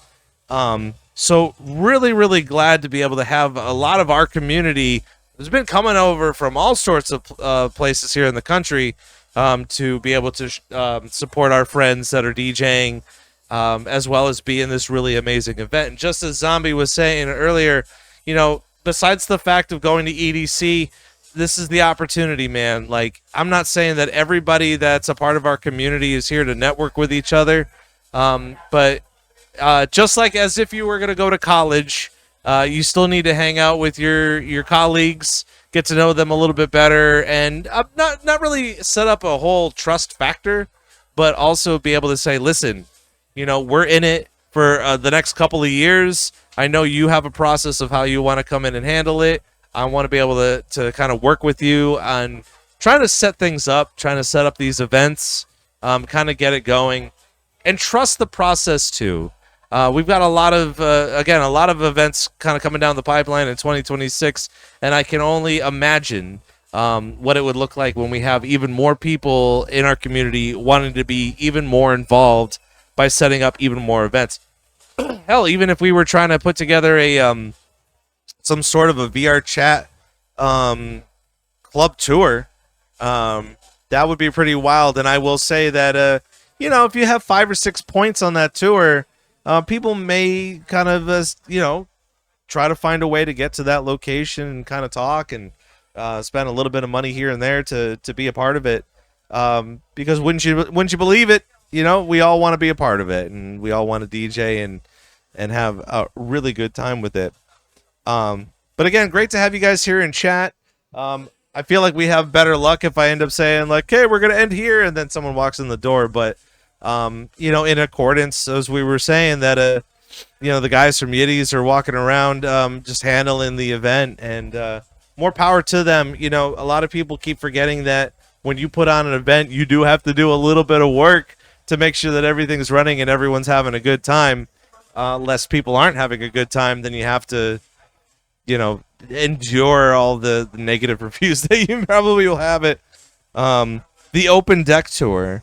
Now, that would be a concept. I will say the idea behind that concept would be as if people, well, it'd be hard. It'd be hard to buy into an open deck instance. Let me just say it like that, because you really don't know who's going to be there, and unless you've been to a numerous amount of open deck instances, and enjoy any sort of music that gets thrown towards you, people are purchasing music. People are purchasing tickets to go see the DJs that are performing at these events, and that's kind of really important when it comes to those types of ticket sales. Now, having open decks at the end of the night would probably be a good benefit. That way you can sign up and get an idea. Two-Tone Disco ended up doing a very fantastic way of saying, listen, we are going to have our own show, but we're also going to have a couple of extra nights for open decks that you can sign up for to get a slot, which it works, because I think a lot of people that do take the time to go out, and the same thing with Off Grid here is, even though there is this show happening tonight right now, that there's still going to be plenty of house parties, and there's still going to be tons of parties where people are going to want to try and perform. MagFest was almost the exact same way, where you had a bunch of people slated to perform for specific areas, and then those areas, you coming in to talk with us? Yeah, finally, okay, great. Sorry, great, dude. I know it's you're running around doing the thing, but I'm just sitting here chatting with chat per usual. But what would you consider your role in this event to be, if I were to give you a role? Official fire putter outer. You're the janitor of the night. Yeah, I get whatever needs to get done. So what's been the biggest fire so far? Disgusting, but the porta potties. Really? Yeah, so did they actually start showing up? Yeah, they did show up. Okay. They called. They were responsive, and I got to give the guy credit. He was wonderful, but they were supposed to be here at 6 before we set anything up, and they brought that big ass truck 4 minutes before we opened doors. Gotcha. Jeez. Well, at least they're trying their best. Please welcome to the VRC. I don't even know what you want to call this. The VRC DJ Live Nook. Is it? I feel like it's a podcast room, but welcome, Stayawhile. Hi, everybody. Here helping out with the program. But this isn't your show, is it? It's a combined effort between me, Yiddies, Nuzzle, Contain, Detour. I started working on it first about a year ago, but the Yiddies guys really piped in and wanted to make it happen. Break down that concept, because I feel like there's a lot of people within the VRChat community. I don't want to say that they're nervous. We've always talked about collaborations. We've always talked about how you can get communities to grow by collaborating with almost everybody you can. Yeah. But in the case of like putting together an IRL show, all hands on deck. How did that process start? Did you talk to them, or did they kind of approach you, or? So it started last year. There was already kind of a EDC Orlando group of VR chatters coming here every year, and they had been meeting up in houses and having the house parties, going downtown to bars, but never really doing anything themselves. And last year, for the first time, a friend of mine who's one of the organizers that I met in VR, OG Bizzle, hit me up and said, get over here. You're in Orlando. What are you doing? Get over here. You have no excuse. And for the first time since COVID, I went to a party, looked around, and I saw 200 people stuffed in a house. And I said, what are we doing? We can, there's 200 people here. They're buying more bottles than I've ever seen. $20 is nothing, and they'll come. If you build it, they will come. Sure. And I know that was something that we were kind of discussing a little bit earlier on in the show is, do we in the future, I feel like right now it's a safe bet to say that if there's a bigger show going on, a big festival, it's a good incentive to bring as many people in as possible. Yeah. So that way you can put on your own community show featuring the community DJs. and at the same time be able to enjoy what we've got going on this entire weekend. Yeah. Zombie was just in here explaining to me that there were tons of house parties going on this weekend. So many. It blows my mind because I'm only about like 20 minutes down the road. But at the same time too, do you think that is, I know the answer to this, so I'm just going to go ahead and say it, but how important is it? Let me rephrase that. How important is it to kind of run a show like this with something that's also going on at the exact same time. So important to me. So important. I think the best thing you can do as a new event organizer, if you're trying to start a new community in a place, is to base it off of something that's already there. I already knew there was a group of people here. I wasn't putting out flyers to nobody. I knew that there was a baseline community, and we've already had couples just from the area walking up. They don't even know what's going on, but they hear music and they're seeing a crowd. That's good to know instead of them complaining. Yeah. Yeah. And so next year, you know, there's interest here, there's interest at other venues, but it's because tonight had the baseline success. I also think it's very important venue size. Having a full event is so much better than a giant empty warehouse. True. And also, again, just getting the idea that I don't want to say it's still a kind of a touristy capital of the world. Oh, yeah. And getting here is pretty easy, but being able to see that everybody had no problems coming down here, Yeah. let alone seeing that the majority of the people live here to begin with. There was And I an know astonishing amount. we've had these discussions too of just being like, I can't believe, you know, maybe almost like 45% of the community that's a part here are from Central Florida. Yeah. And that drives me nuts. And again, I was hanging out with Zombie most of the day today. I was just explaining that like the anime scene in Orlando is huge. Massive. And just the fact that they're gamers, and then there's also like we were explaining how like Sly lives around here. Naku lives around here too. I flew with Naku to Detour we were in the same row. Yeah. Great guy. Yeah, he's super chill, and I think he wants to do a lot more things around here too. Yeah. As after we've been kind of talking, but between me and him is when we were talking last in April. You know, he's just as shocked as I am about like the people that are around here that want to do things. Yeah. And wouldn't you believe it that not only are we bringing in people from VRChat and people love to party there, but we're all collectively saying, you know what? Why not? We're already here. We're already doing it. And That was exactly it. There was already a crowd here. We just needed to organize it and run it. And luckily, in our community of VRChat, there's already a wealth of knowledge and skill, and you know, just need to let people apply their talents. so where do you see bridging the gap between what we're doing here? Because with your involvement in VRChat as well, and getting to know what people are wanting to do with DJing or club ownership and stuff like that, we're constantly looking to see, okay, you're already doing really well with this event. What's next? You know, how are we going to continue to push that idea to big festivals? I feel like it's kind of one of those things of like, I think they know what we're doing. They do. There's definitely a presence in VRChat already. The thing that is wild to me about VRChat is you never know who you're talking to. One day you could see a troll name, and that was Deadmau5. Just checking VRChat out. Sure. You really don't know. And I've had that experience before. Somebody showed up for Open Decks. Hey, can I play Open Decks? Who are you? Well, later I found out that was a really big artist, you know? And so you just got to be really open-minded. Yeah, come on in. You know, and once I learned that lesson, you know, when you talk to everybody on open ground and learn what they can do and what they want to do, then it's just a matter of applying the people that you know. Yeah. So VRChat, I think VRChat to IRL, the main jump is there was already a lot of people here. There's already a presence of people in VRChat watching the digital space, watching the events that you can't do IRL. The particle shows, the fireworks, because fireworks are expensive, but at VRChat, they're free.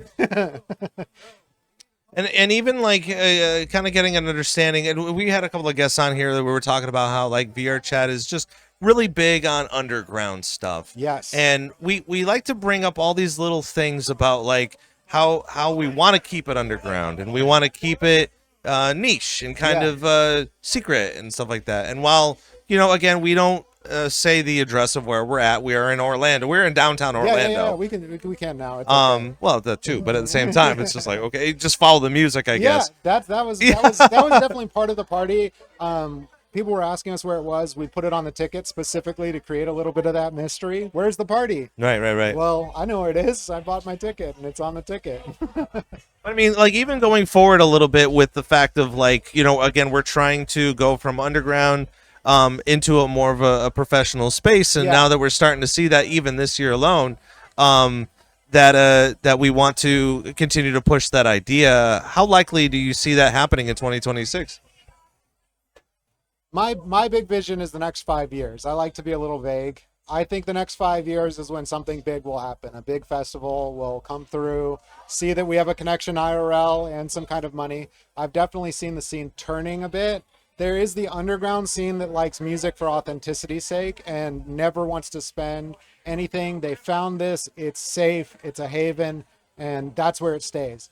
But I really think that if you're providing something that's actually worth the money you're spending, once the virtual space gets to, that 100-person instance, 200-person instance, you're getting to real numbers that you can talk about for real production costs that are worth someone's time. There's already a couple really underground instances in VRChat that are doing something really special with every event they do, whether it be the sky is the most pretty, insane colors, or the artists are telling a story in their lineup. You could do that on another level with dancers, DJs, producers, live music, if you can actually start paying people. And I think people will start getting behind that. It's interesting that you said the 5-year mark, because that surprised me a lot, because I don't know. I've been in VR for probably 7 years or so, 8 years. Yeah. I'm trying not to count. But at the same time too, what's so shocking about this and what's so interesting for me is we're spending so much time in this. Yeah. We're investing so much time and energy. Some people were investing money, and ideas and being able to travel and stuff like that. And it's so great to see the passion. It's so great to see everybody involved and want to be involved, and grow. And everybody wants to, do a profession and a career out of it. Yeah. It And was wonderful.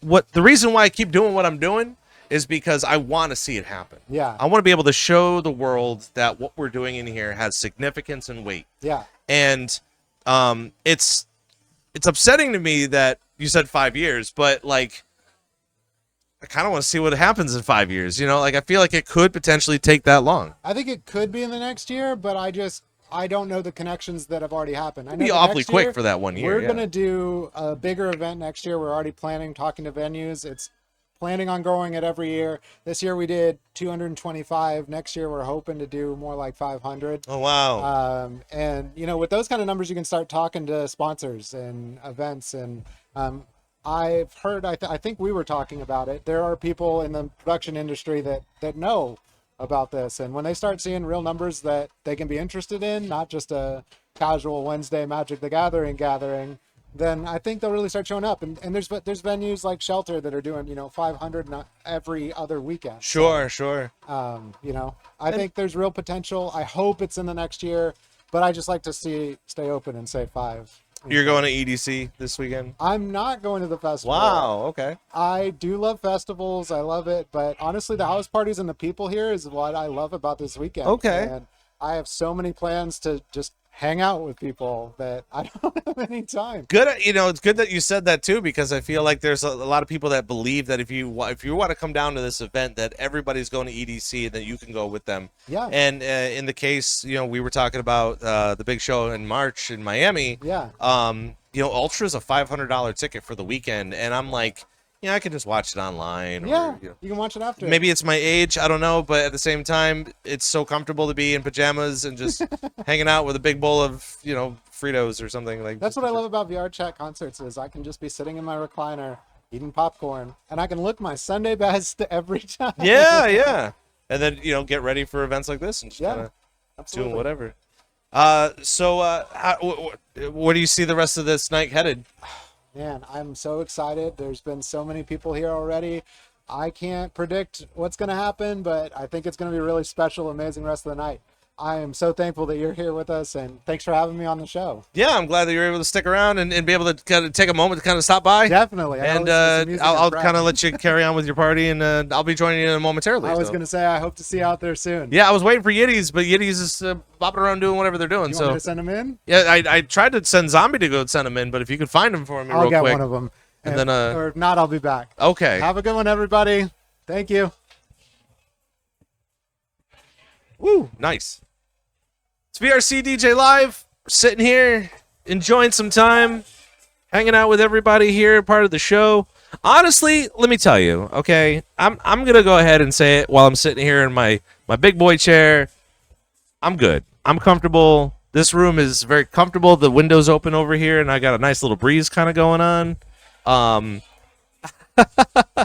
And yeah, listen, you know, the music's going on out there. It's still pretty loud. It's kicking. People are out in the hallway there enjoying themselves.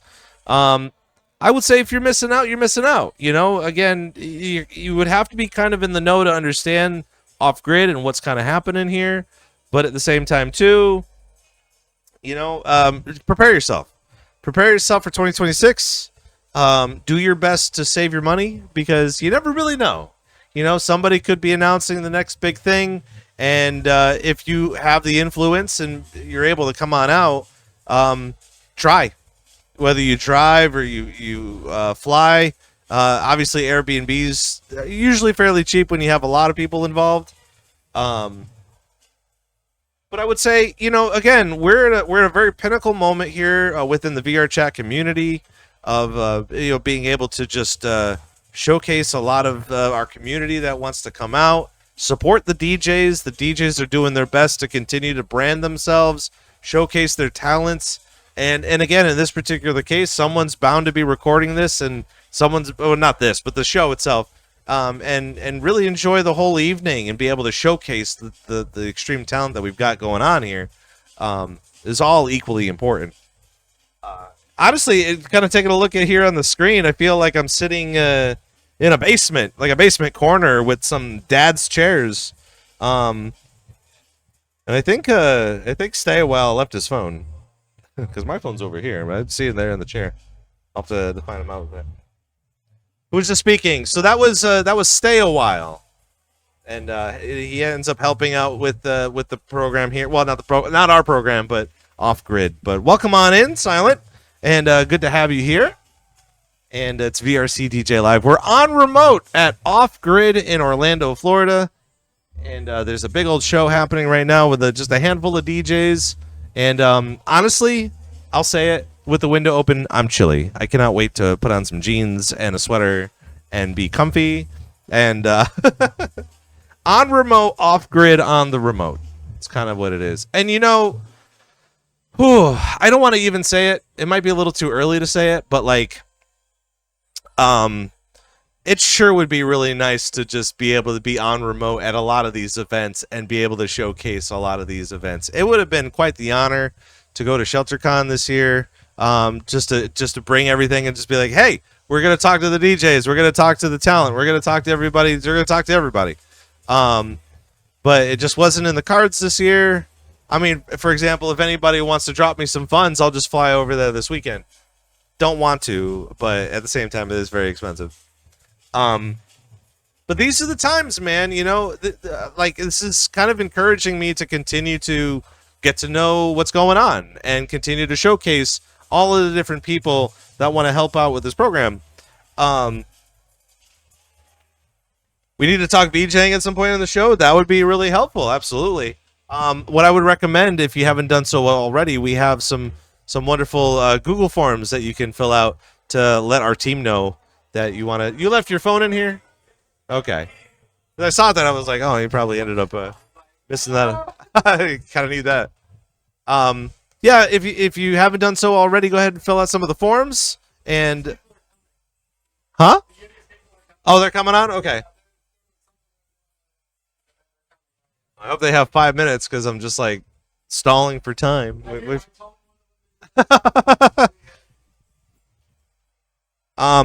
But yeah, Silent, go ahead, fill out one of those Google forms. Let me know that of your interest. I know our team meets up every week, so we kind of gauge to see who we would love to have on the show. VJing is super important for our community, especially now. You know, I feel like even with all these IRL gigs going on here, we're bound to be doing lots of visuals, whether it be on a video screen or maybe even needing help to get a portal set up or even get a better understanding. I feel like most of the people in VRChat, they use Resolution. I feel like you can use it and it is a good source, but who knows? Maybe there could be something else that people could be using in the future that could be better. You know? VJing is mental work, and it's great to hear more about it. It sure is. You know, we constantly would love to try to get more people involved, including like dancers and security. In this particular case, it was really nice to talk with Stayawhile, because of the fact of, like, again, more and more people are getting more engaged in making these types of shows, IRL shows, and understanding the business behind it, as well as the financial part of it. That's kind of one of the big things that we just don't talk about a lot, because, you know, there's money involved, and there's also a lot of boxes to check off when it comes to you know, making sure that everyone's safe, the venue is good, making sure it's not too loud, and, you know, stuff like that. It's a whole process. We continue to talk about how the DJs in our community, I would assume people are going to want to do more of it in the future. I think people are ready to do IRL stuff, but they also have to be, you know, pretty cognizant of, you know, all the different things that you have to feed into it to kind of get that going. So right now we're just kind of waiting on the Yiddies crew to kind of come in to kind of wrap things up for us here on our live remote here in Orlando, Florida. And again, I don't know, it'd be really fun to say, like, be able to pack everything up and just bring somebody with the team to say, hey, we're going to go to Chicago next, or we're going to go to Wisconsin. We're going to do the live IRL show in Wisconsin. I don't know. That'd be really fun. I don't know. You guys have any questions for me while we're waiting here? And I'm my eyes are on the prize when it comes to the door. It's a big old glass door, so you can't really miss out too much on what's happening in the hallway, depending on who's actually going to be coming in. But really glad to have you guys a part of the program. I'm really happy that you're able to join us here for the live broadcast. Of course, we got plenty of things going on in the future, including, funny enough, I just saw Jazz walk by, and I said hi to him. Who we're going to have Jazz on the program on VRCDJLIVE in VR to talk about the Nuzzle Entertainment Group, as well as Nuzzle Squad, which we've known since VRChat times, and being able to make that type of transition, which has been very helpful to understand too, especially when Jazz moved down here. They're kind of doing a lot more open decks, kind of hitting up a lot of different clubs and bars to kind of get that name out there. And then followed up with that, of course, Mo the Lawn's going to be joining us from 2 weeks from now to kind of just break down a lot of his process. And we're also going to be talking a little bit about Sushi House in Lyoko. Obviously, those two really big things that are part of our community to kind of get to know a little bit more too. Because again, we have got about like 3 different communities in a part of Off Grid hanging out with us, and just having them kind of collaborate, get together, have some drinks, enjoy some time, is definitely worth a lot of energy and time kind of being a part of it. Speaking of which, for those people that don't know, I'll go ahead and plug it while we're waiting just a couple more minutes longer, because they're running a show, so for us to have them come on is going to be quite a feat when they're hyper focusing on some of the stuff that they're doing. We're going to take a look at this real quick. It's our a new promotion that we're going to be continuously telling you about in the next couple of weeks, called VRC DJ Radio.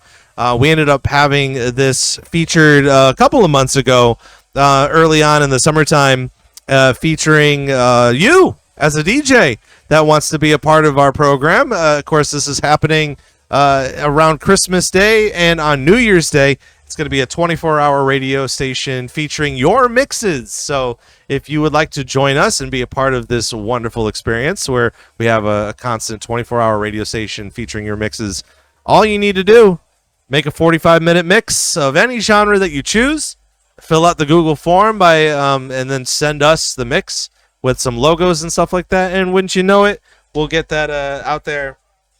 Can we submit someone else's mixes? No, you cannot. It's for us to promote you. It's us to promote your work and the mixes that you make. So feel free to get that done. And finally, the guys are here. grab a seat.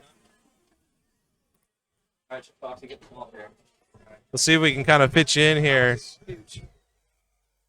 Yeah, scoot over a little bit so you both can kind of, and there's your microphone right there, but please welcome the main men of Yiddies if you guys want to say hi to everybody here. You are. Yeah. Just slightly off frame, but Slightly off. yeah, see, well, yeah, I'll just kind of show you here. Oh, there we go. Yeah. Get a good idea. Okay. Well, I'm a little slunched in, and I've been realizing that with my fat, and I'm kind of scrunched in like that, so there's got a lot of fat going on here. But like I'm doing the dad podcast move where I'm sitting back and I'm like, I'm just gonna sit here in the chair.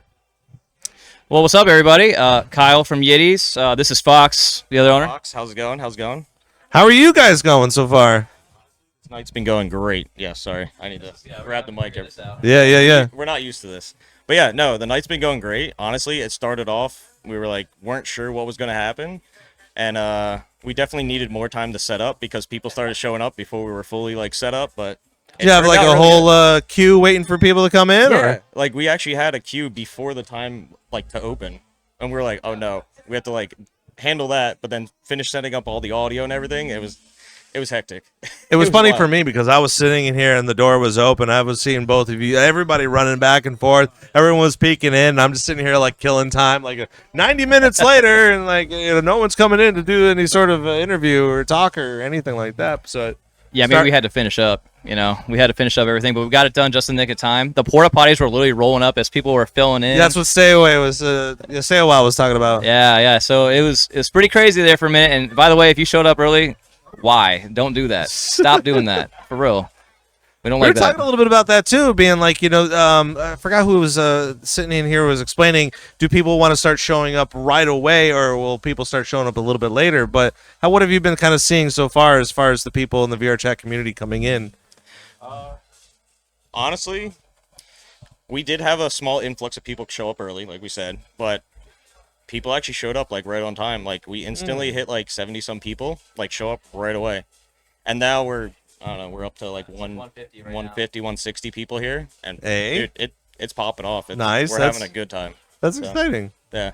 So what's been keeping you so busy during the show, besides the planning aspect and So doing the now technicals? that the show's started, we're kind of we have a little staff group that are handling ticket sales and stuff like that because this is a ticketed event. So we all have an app on our phone and we're scanning tickets and just handling people coming in the door and just Nice. handing out little wristbands. Well, I don't have one, but we have these badges. I haven't gotten there yet. I got my Hey. ticket. I gotta scan in, but No worries. I feel like I'm kind of destined for this room for the majority Hey. of the evening. Well, are you gonna stick around after this? Well, and I am, hang but out for a bit? the funny thing right now, as far as the chat's concerned, I mean, we've been going for about 3.5 hours. Oh yeah. Every time I say, okay, well, we're gonna be gone, and then someone comes in and be like, we found one of the DJs. I'll be like, let's get him in here. Come on. So almost every other time, I'm trying to wrap things up, and then everybody Yeah. keeps coming in, and I'm just like, all right, well, I'm just gonna sit here and just say hi. and just hang out the whole time. Yeah. Hey, I mean, this isn't bad either. It's you a nice little comfy Just room have, where a it's just little kind of. conversation. It's cool in here. It's hot out there. I feel like I need to get a segment with a cooler or something. We crack Oh, yeah. open a beer or something and just. I can make that happen for you. That would be great, but. But it's also fun to be able to have this glass door yeah, here 'cause you too that see people people can be walking walking by by. and stuff. Yeah, and yeah, they're just that's looking in, great. being like, "What's going on here?" Yeah, And it's like, well, we're just having a nice little We're having a little conversation. conversation, having a good time. So So let's break Yiddies down real quick because number one, super excited to finally meet you guys. I feel you like too, man. I feel like we never get to meet our superheroes at any given time. Especially in VR chat because we're constantly in it and we're doing these events and going out and moments like this are super important too because you have people that know of Yiddies or maybe have been to Yiddies, but don't get to meet anybody in control of all of that. So what does it mean for you guys to be helping out with this show and being able to continue that whole process to continue to get more people into Yiddies? Well, Rob, I'm not gonna lie. I didn't even know the show existed. Thanks for the card, by the way. Yeah, see, So, but I didn't- that's a very funny thing too because it's nice to know that people are starting to learn more about it and we're getting Yeah. more involved. So Yeah, no, we love the exposure. Honestly, every year more people come to this meetup. Come to our group. So this, more exposure, especially to DJs. It's great. We always need more DJs. So if you DJ out there, come to Yiddies. We'll give you the role. Sign up. Play with the party. What is it? Yeah. What is it like? Is it kind of like you join the Discord and then there's a process, or how does that work? Oh, that's a good question. Yeah, so check us out, yiddies.gg, and also discord.gg/yiddies. That's our Discord link, so go ahead and join. And just let us know you're a DJ. Message me or Fox. We'll give you the role. We have a chat channel for the DJs, and you basically just sign up on a sheet for any given night that we have. It's very relaxed. It's very relaxed, and our events are always Thursdays and Saturdays, midnight Eastern. So come check us out. Oh, there you go. But yeah, so pretty much what EDC, we didn't expect EDC to get this big for us. Honestly, it started out with one Airbnb, small group of people, because we do meetups a lot. We do a lot of IRL meetups with Yiddies. Like, we started that 4 years ago. We were like, hey, we hang out every night in VRChat. You want to get an Airbnb and just hang out IRL, like get to meet each other? And that just kicked it off. Now we do like 2 to 3 meetups every year. And EDC is like the biggest one, because like started out with one Airbnb. Next year we had 2 or 3 Airbnbs. I think it was like 3. And then year after that, it became like 10. And then from there, it's just exponentially exploding. Yeah, so we have all other like VRChat communities just coming together and be like, hey, this is our house. This is this community's house. This one. And we're all in the same neighborhood, and it's just, dude, it's Now, so is much that fun. just on the East Coast, or is that Central Florida? Where are those meetups happening? Actually, they happen all over. So EDC is like the one that reoccurs every single year. Outside of that, we do Canada meetups. We've done a few in Canada. We actually do a cruise. We've done 2 cruises now. Where, Oh, that's wild. Yeah, every 2 years we do a cruise. So in 2 years' time, we're actually going to Mediterranean. Okay. Yeah. Cool. Because we have people over in the UK and Germany and stuff like that that actually want to just go on a cruise, but they can't afford to like fly over and then do a cruise. So we're like, hey, let's go over there. Let's go have fun. So See, I would have never guessed that. I mean, again, I've just known Yiddies and VRChat just being a club space for a lot of people that want to come hang out and we all put the socialize. toaster on our head, so we just want to have fun. So how many people go on those cruises then? The last cruise was earlier this year. We had like 35 people go on it. So Okay. it wasn't a huge group, but it was big enough where you could have like a crew just going from bar to bar, or just like hanging out in a spot, like taking over like all the like spas and stuff like that. Yeah, and all of this really cracks me up because I think a little bit earlier I was talking about how I met up with Jazz with Nuzzle maybe about a month ago about the fact that Central Florida and VRChat meetups and doing open decks and whatever has been happening for about 3 to 4 years, 3 to 4 months, excuse me. And it blows my mind because I'm just like I've been just trying to find more things to do in VRChat, and like obviously it's really great to see that more people are doing IRL things. But even having this Stayawhile was like that, like if you were gonna put something together for next year, you're kind of planning 500 people, and that still blows my mind because number one, you can only have 80 people in an instance in VR, but the fact that you got like 200 people here tonight is still wild for the VRChat community, and it still blows my mind even on just a weekend when the timeline is just totally cracked, full of all sorts of people to come and perform. It's so much so that I feel like it can be a little bit intimidating. So where do you see this process going in the next couple of years when it comes to doing IRL events? I just see it getting bigger and bigger because we already know like ShelterCon does something that's huge, and like there's other groups starting to get into it, and we decided that we wanted to try it, and as we can see right now, this is turning out really well. So honestly, I just see it keep expanding. Like more and more groups are doing like IRL meetups to, because you want to meet your friends that you hang out with all the time. So I could just see it exploding. And honestly, VRChat itself has just been exploding with people. Like, Right. it's been gaining so much traction as of late, like over the past like 2-3 years. So. So where do you see the interaction between, let's just say, I'm not saying that EDC would not know about the show that's going on here, but where do you see in the future that there could be potential interaction between EDC or any other sort of festival? I could definitely see if people started doing stuff like meetups at like smaller festivals, they might take notice to it. Obviously, EDC is so huge. Maybe in a couple years, maybe 5 years, something like that, they might start noticing it. Depending on like how many more people decide to go from VRChat and then like advertise like, oh hey, we're a group from VRChat going to EDC. we could get there eventually. So I don't know. I don't know if you have voice. No. Foxy did a good job covering that. So as far as like the future of Yiddies, I know this seems like a very complicated question right now, but like at the same time too, like the popularity behind Yiddies is still quite fascinating to even see, especially with so many other groups in VRChat, lots of different experiences that you could be a part of. Everyone tends to flock to Yiddies because it's just the place to be able to talk to people and hang out with people.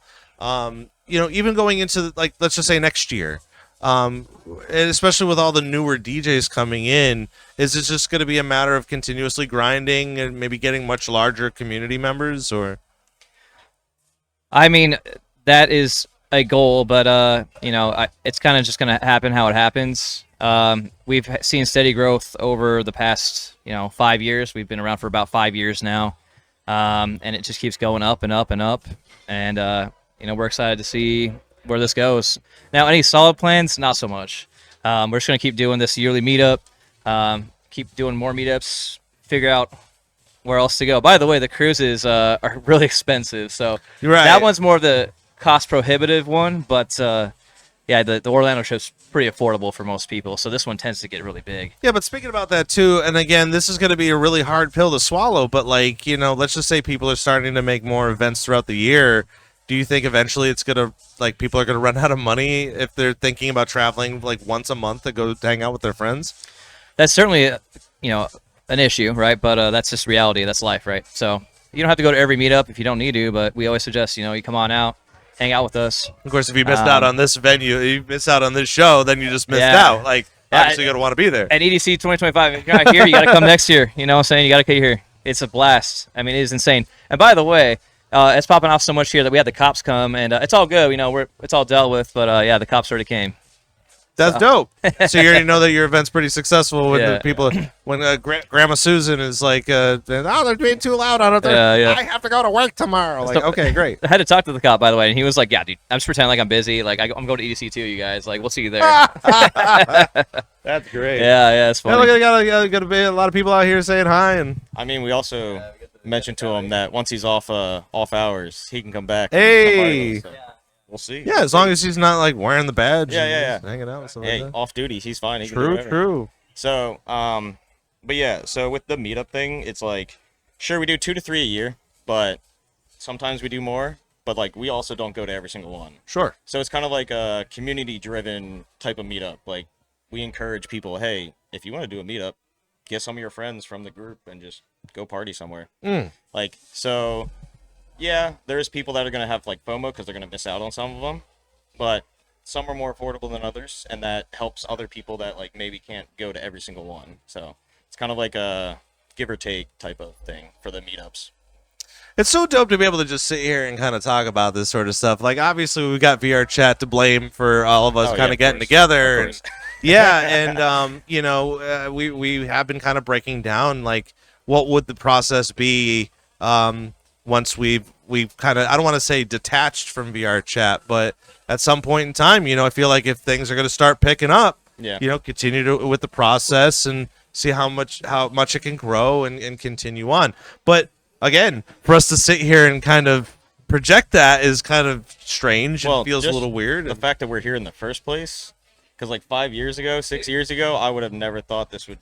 Like, this is insane. Like, you told me I would be meeting with Rob Roman and sitting on his show. I would not have expected. I would not have expected that to ever happen. That's insane. The more people that show up in this room, and it'd be like, so I'm Rob Roman's voice. We finally meet. I got you, and I'm locking the door. And they're just like, what is this place? Where are we on? Yeah. And by the way, I never turned off your mix. That's true. That's fine. I never turned it off. I always listen to Drinking Night. That's fair. He turned it off.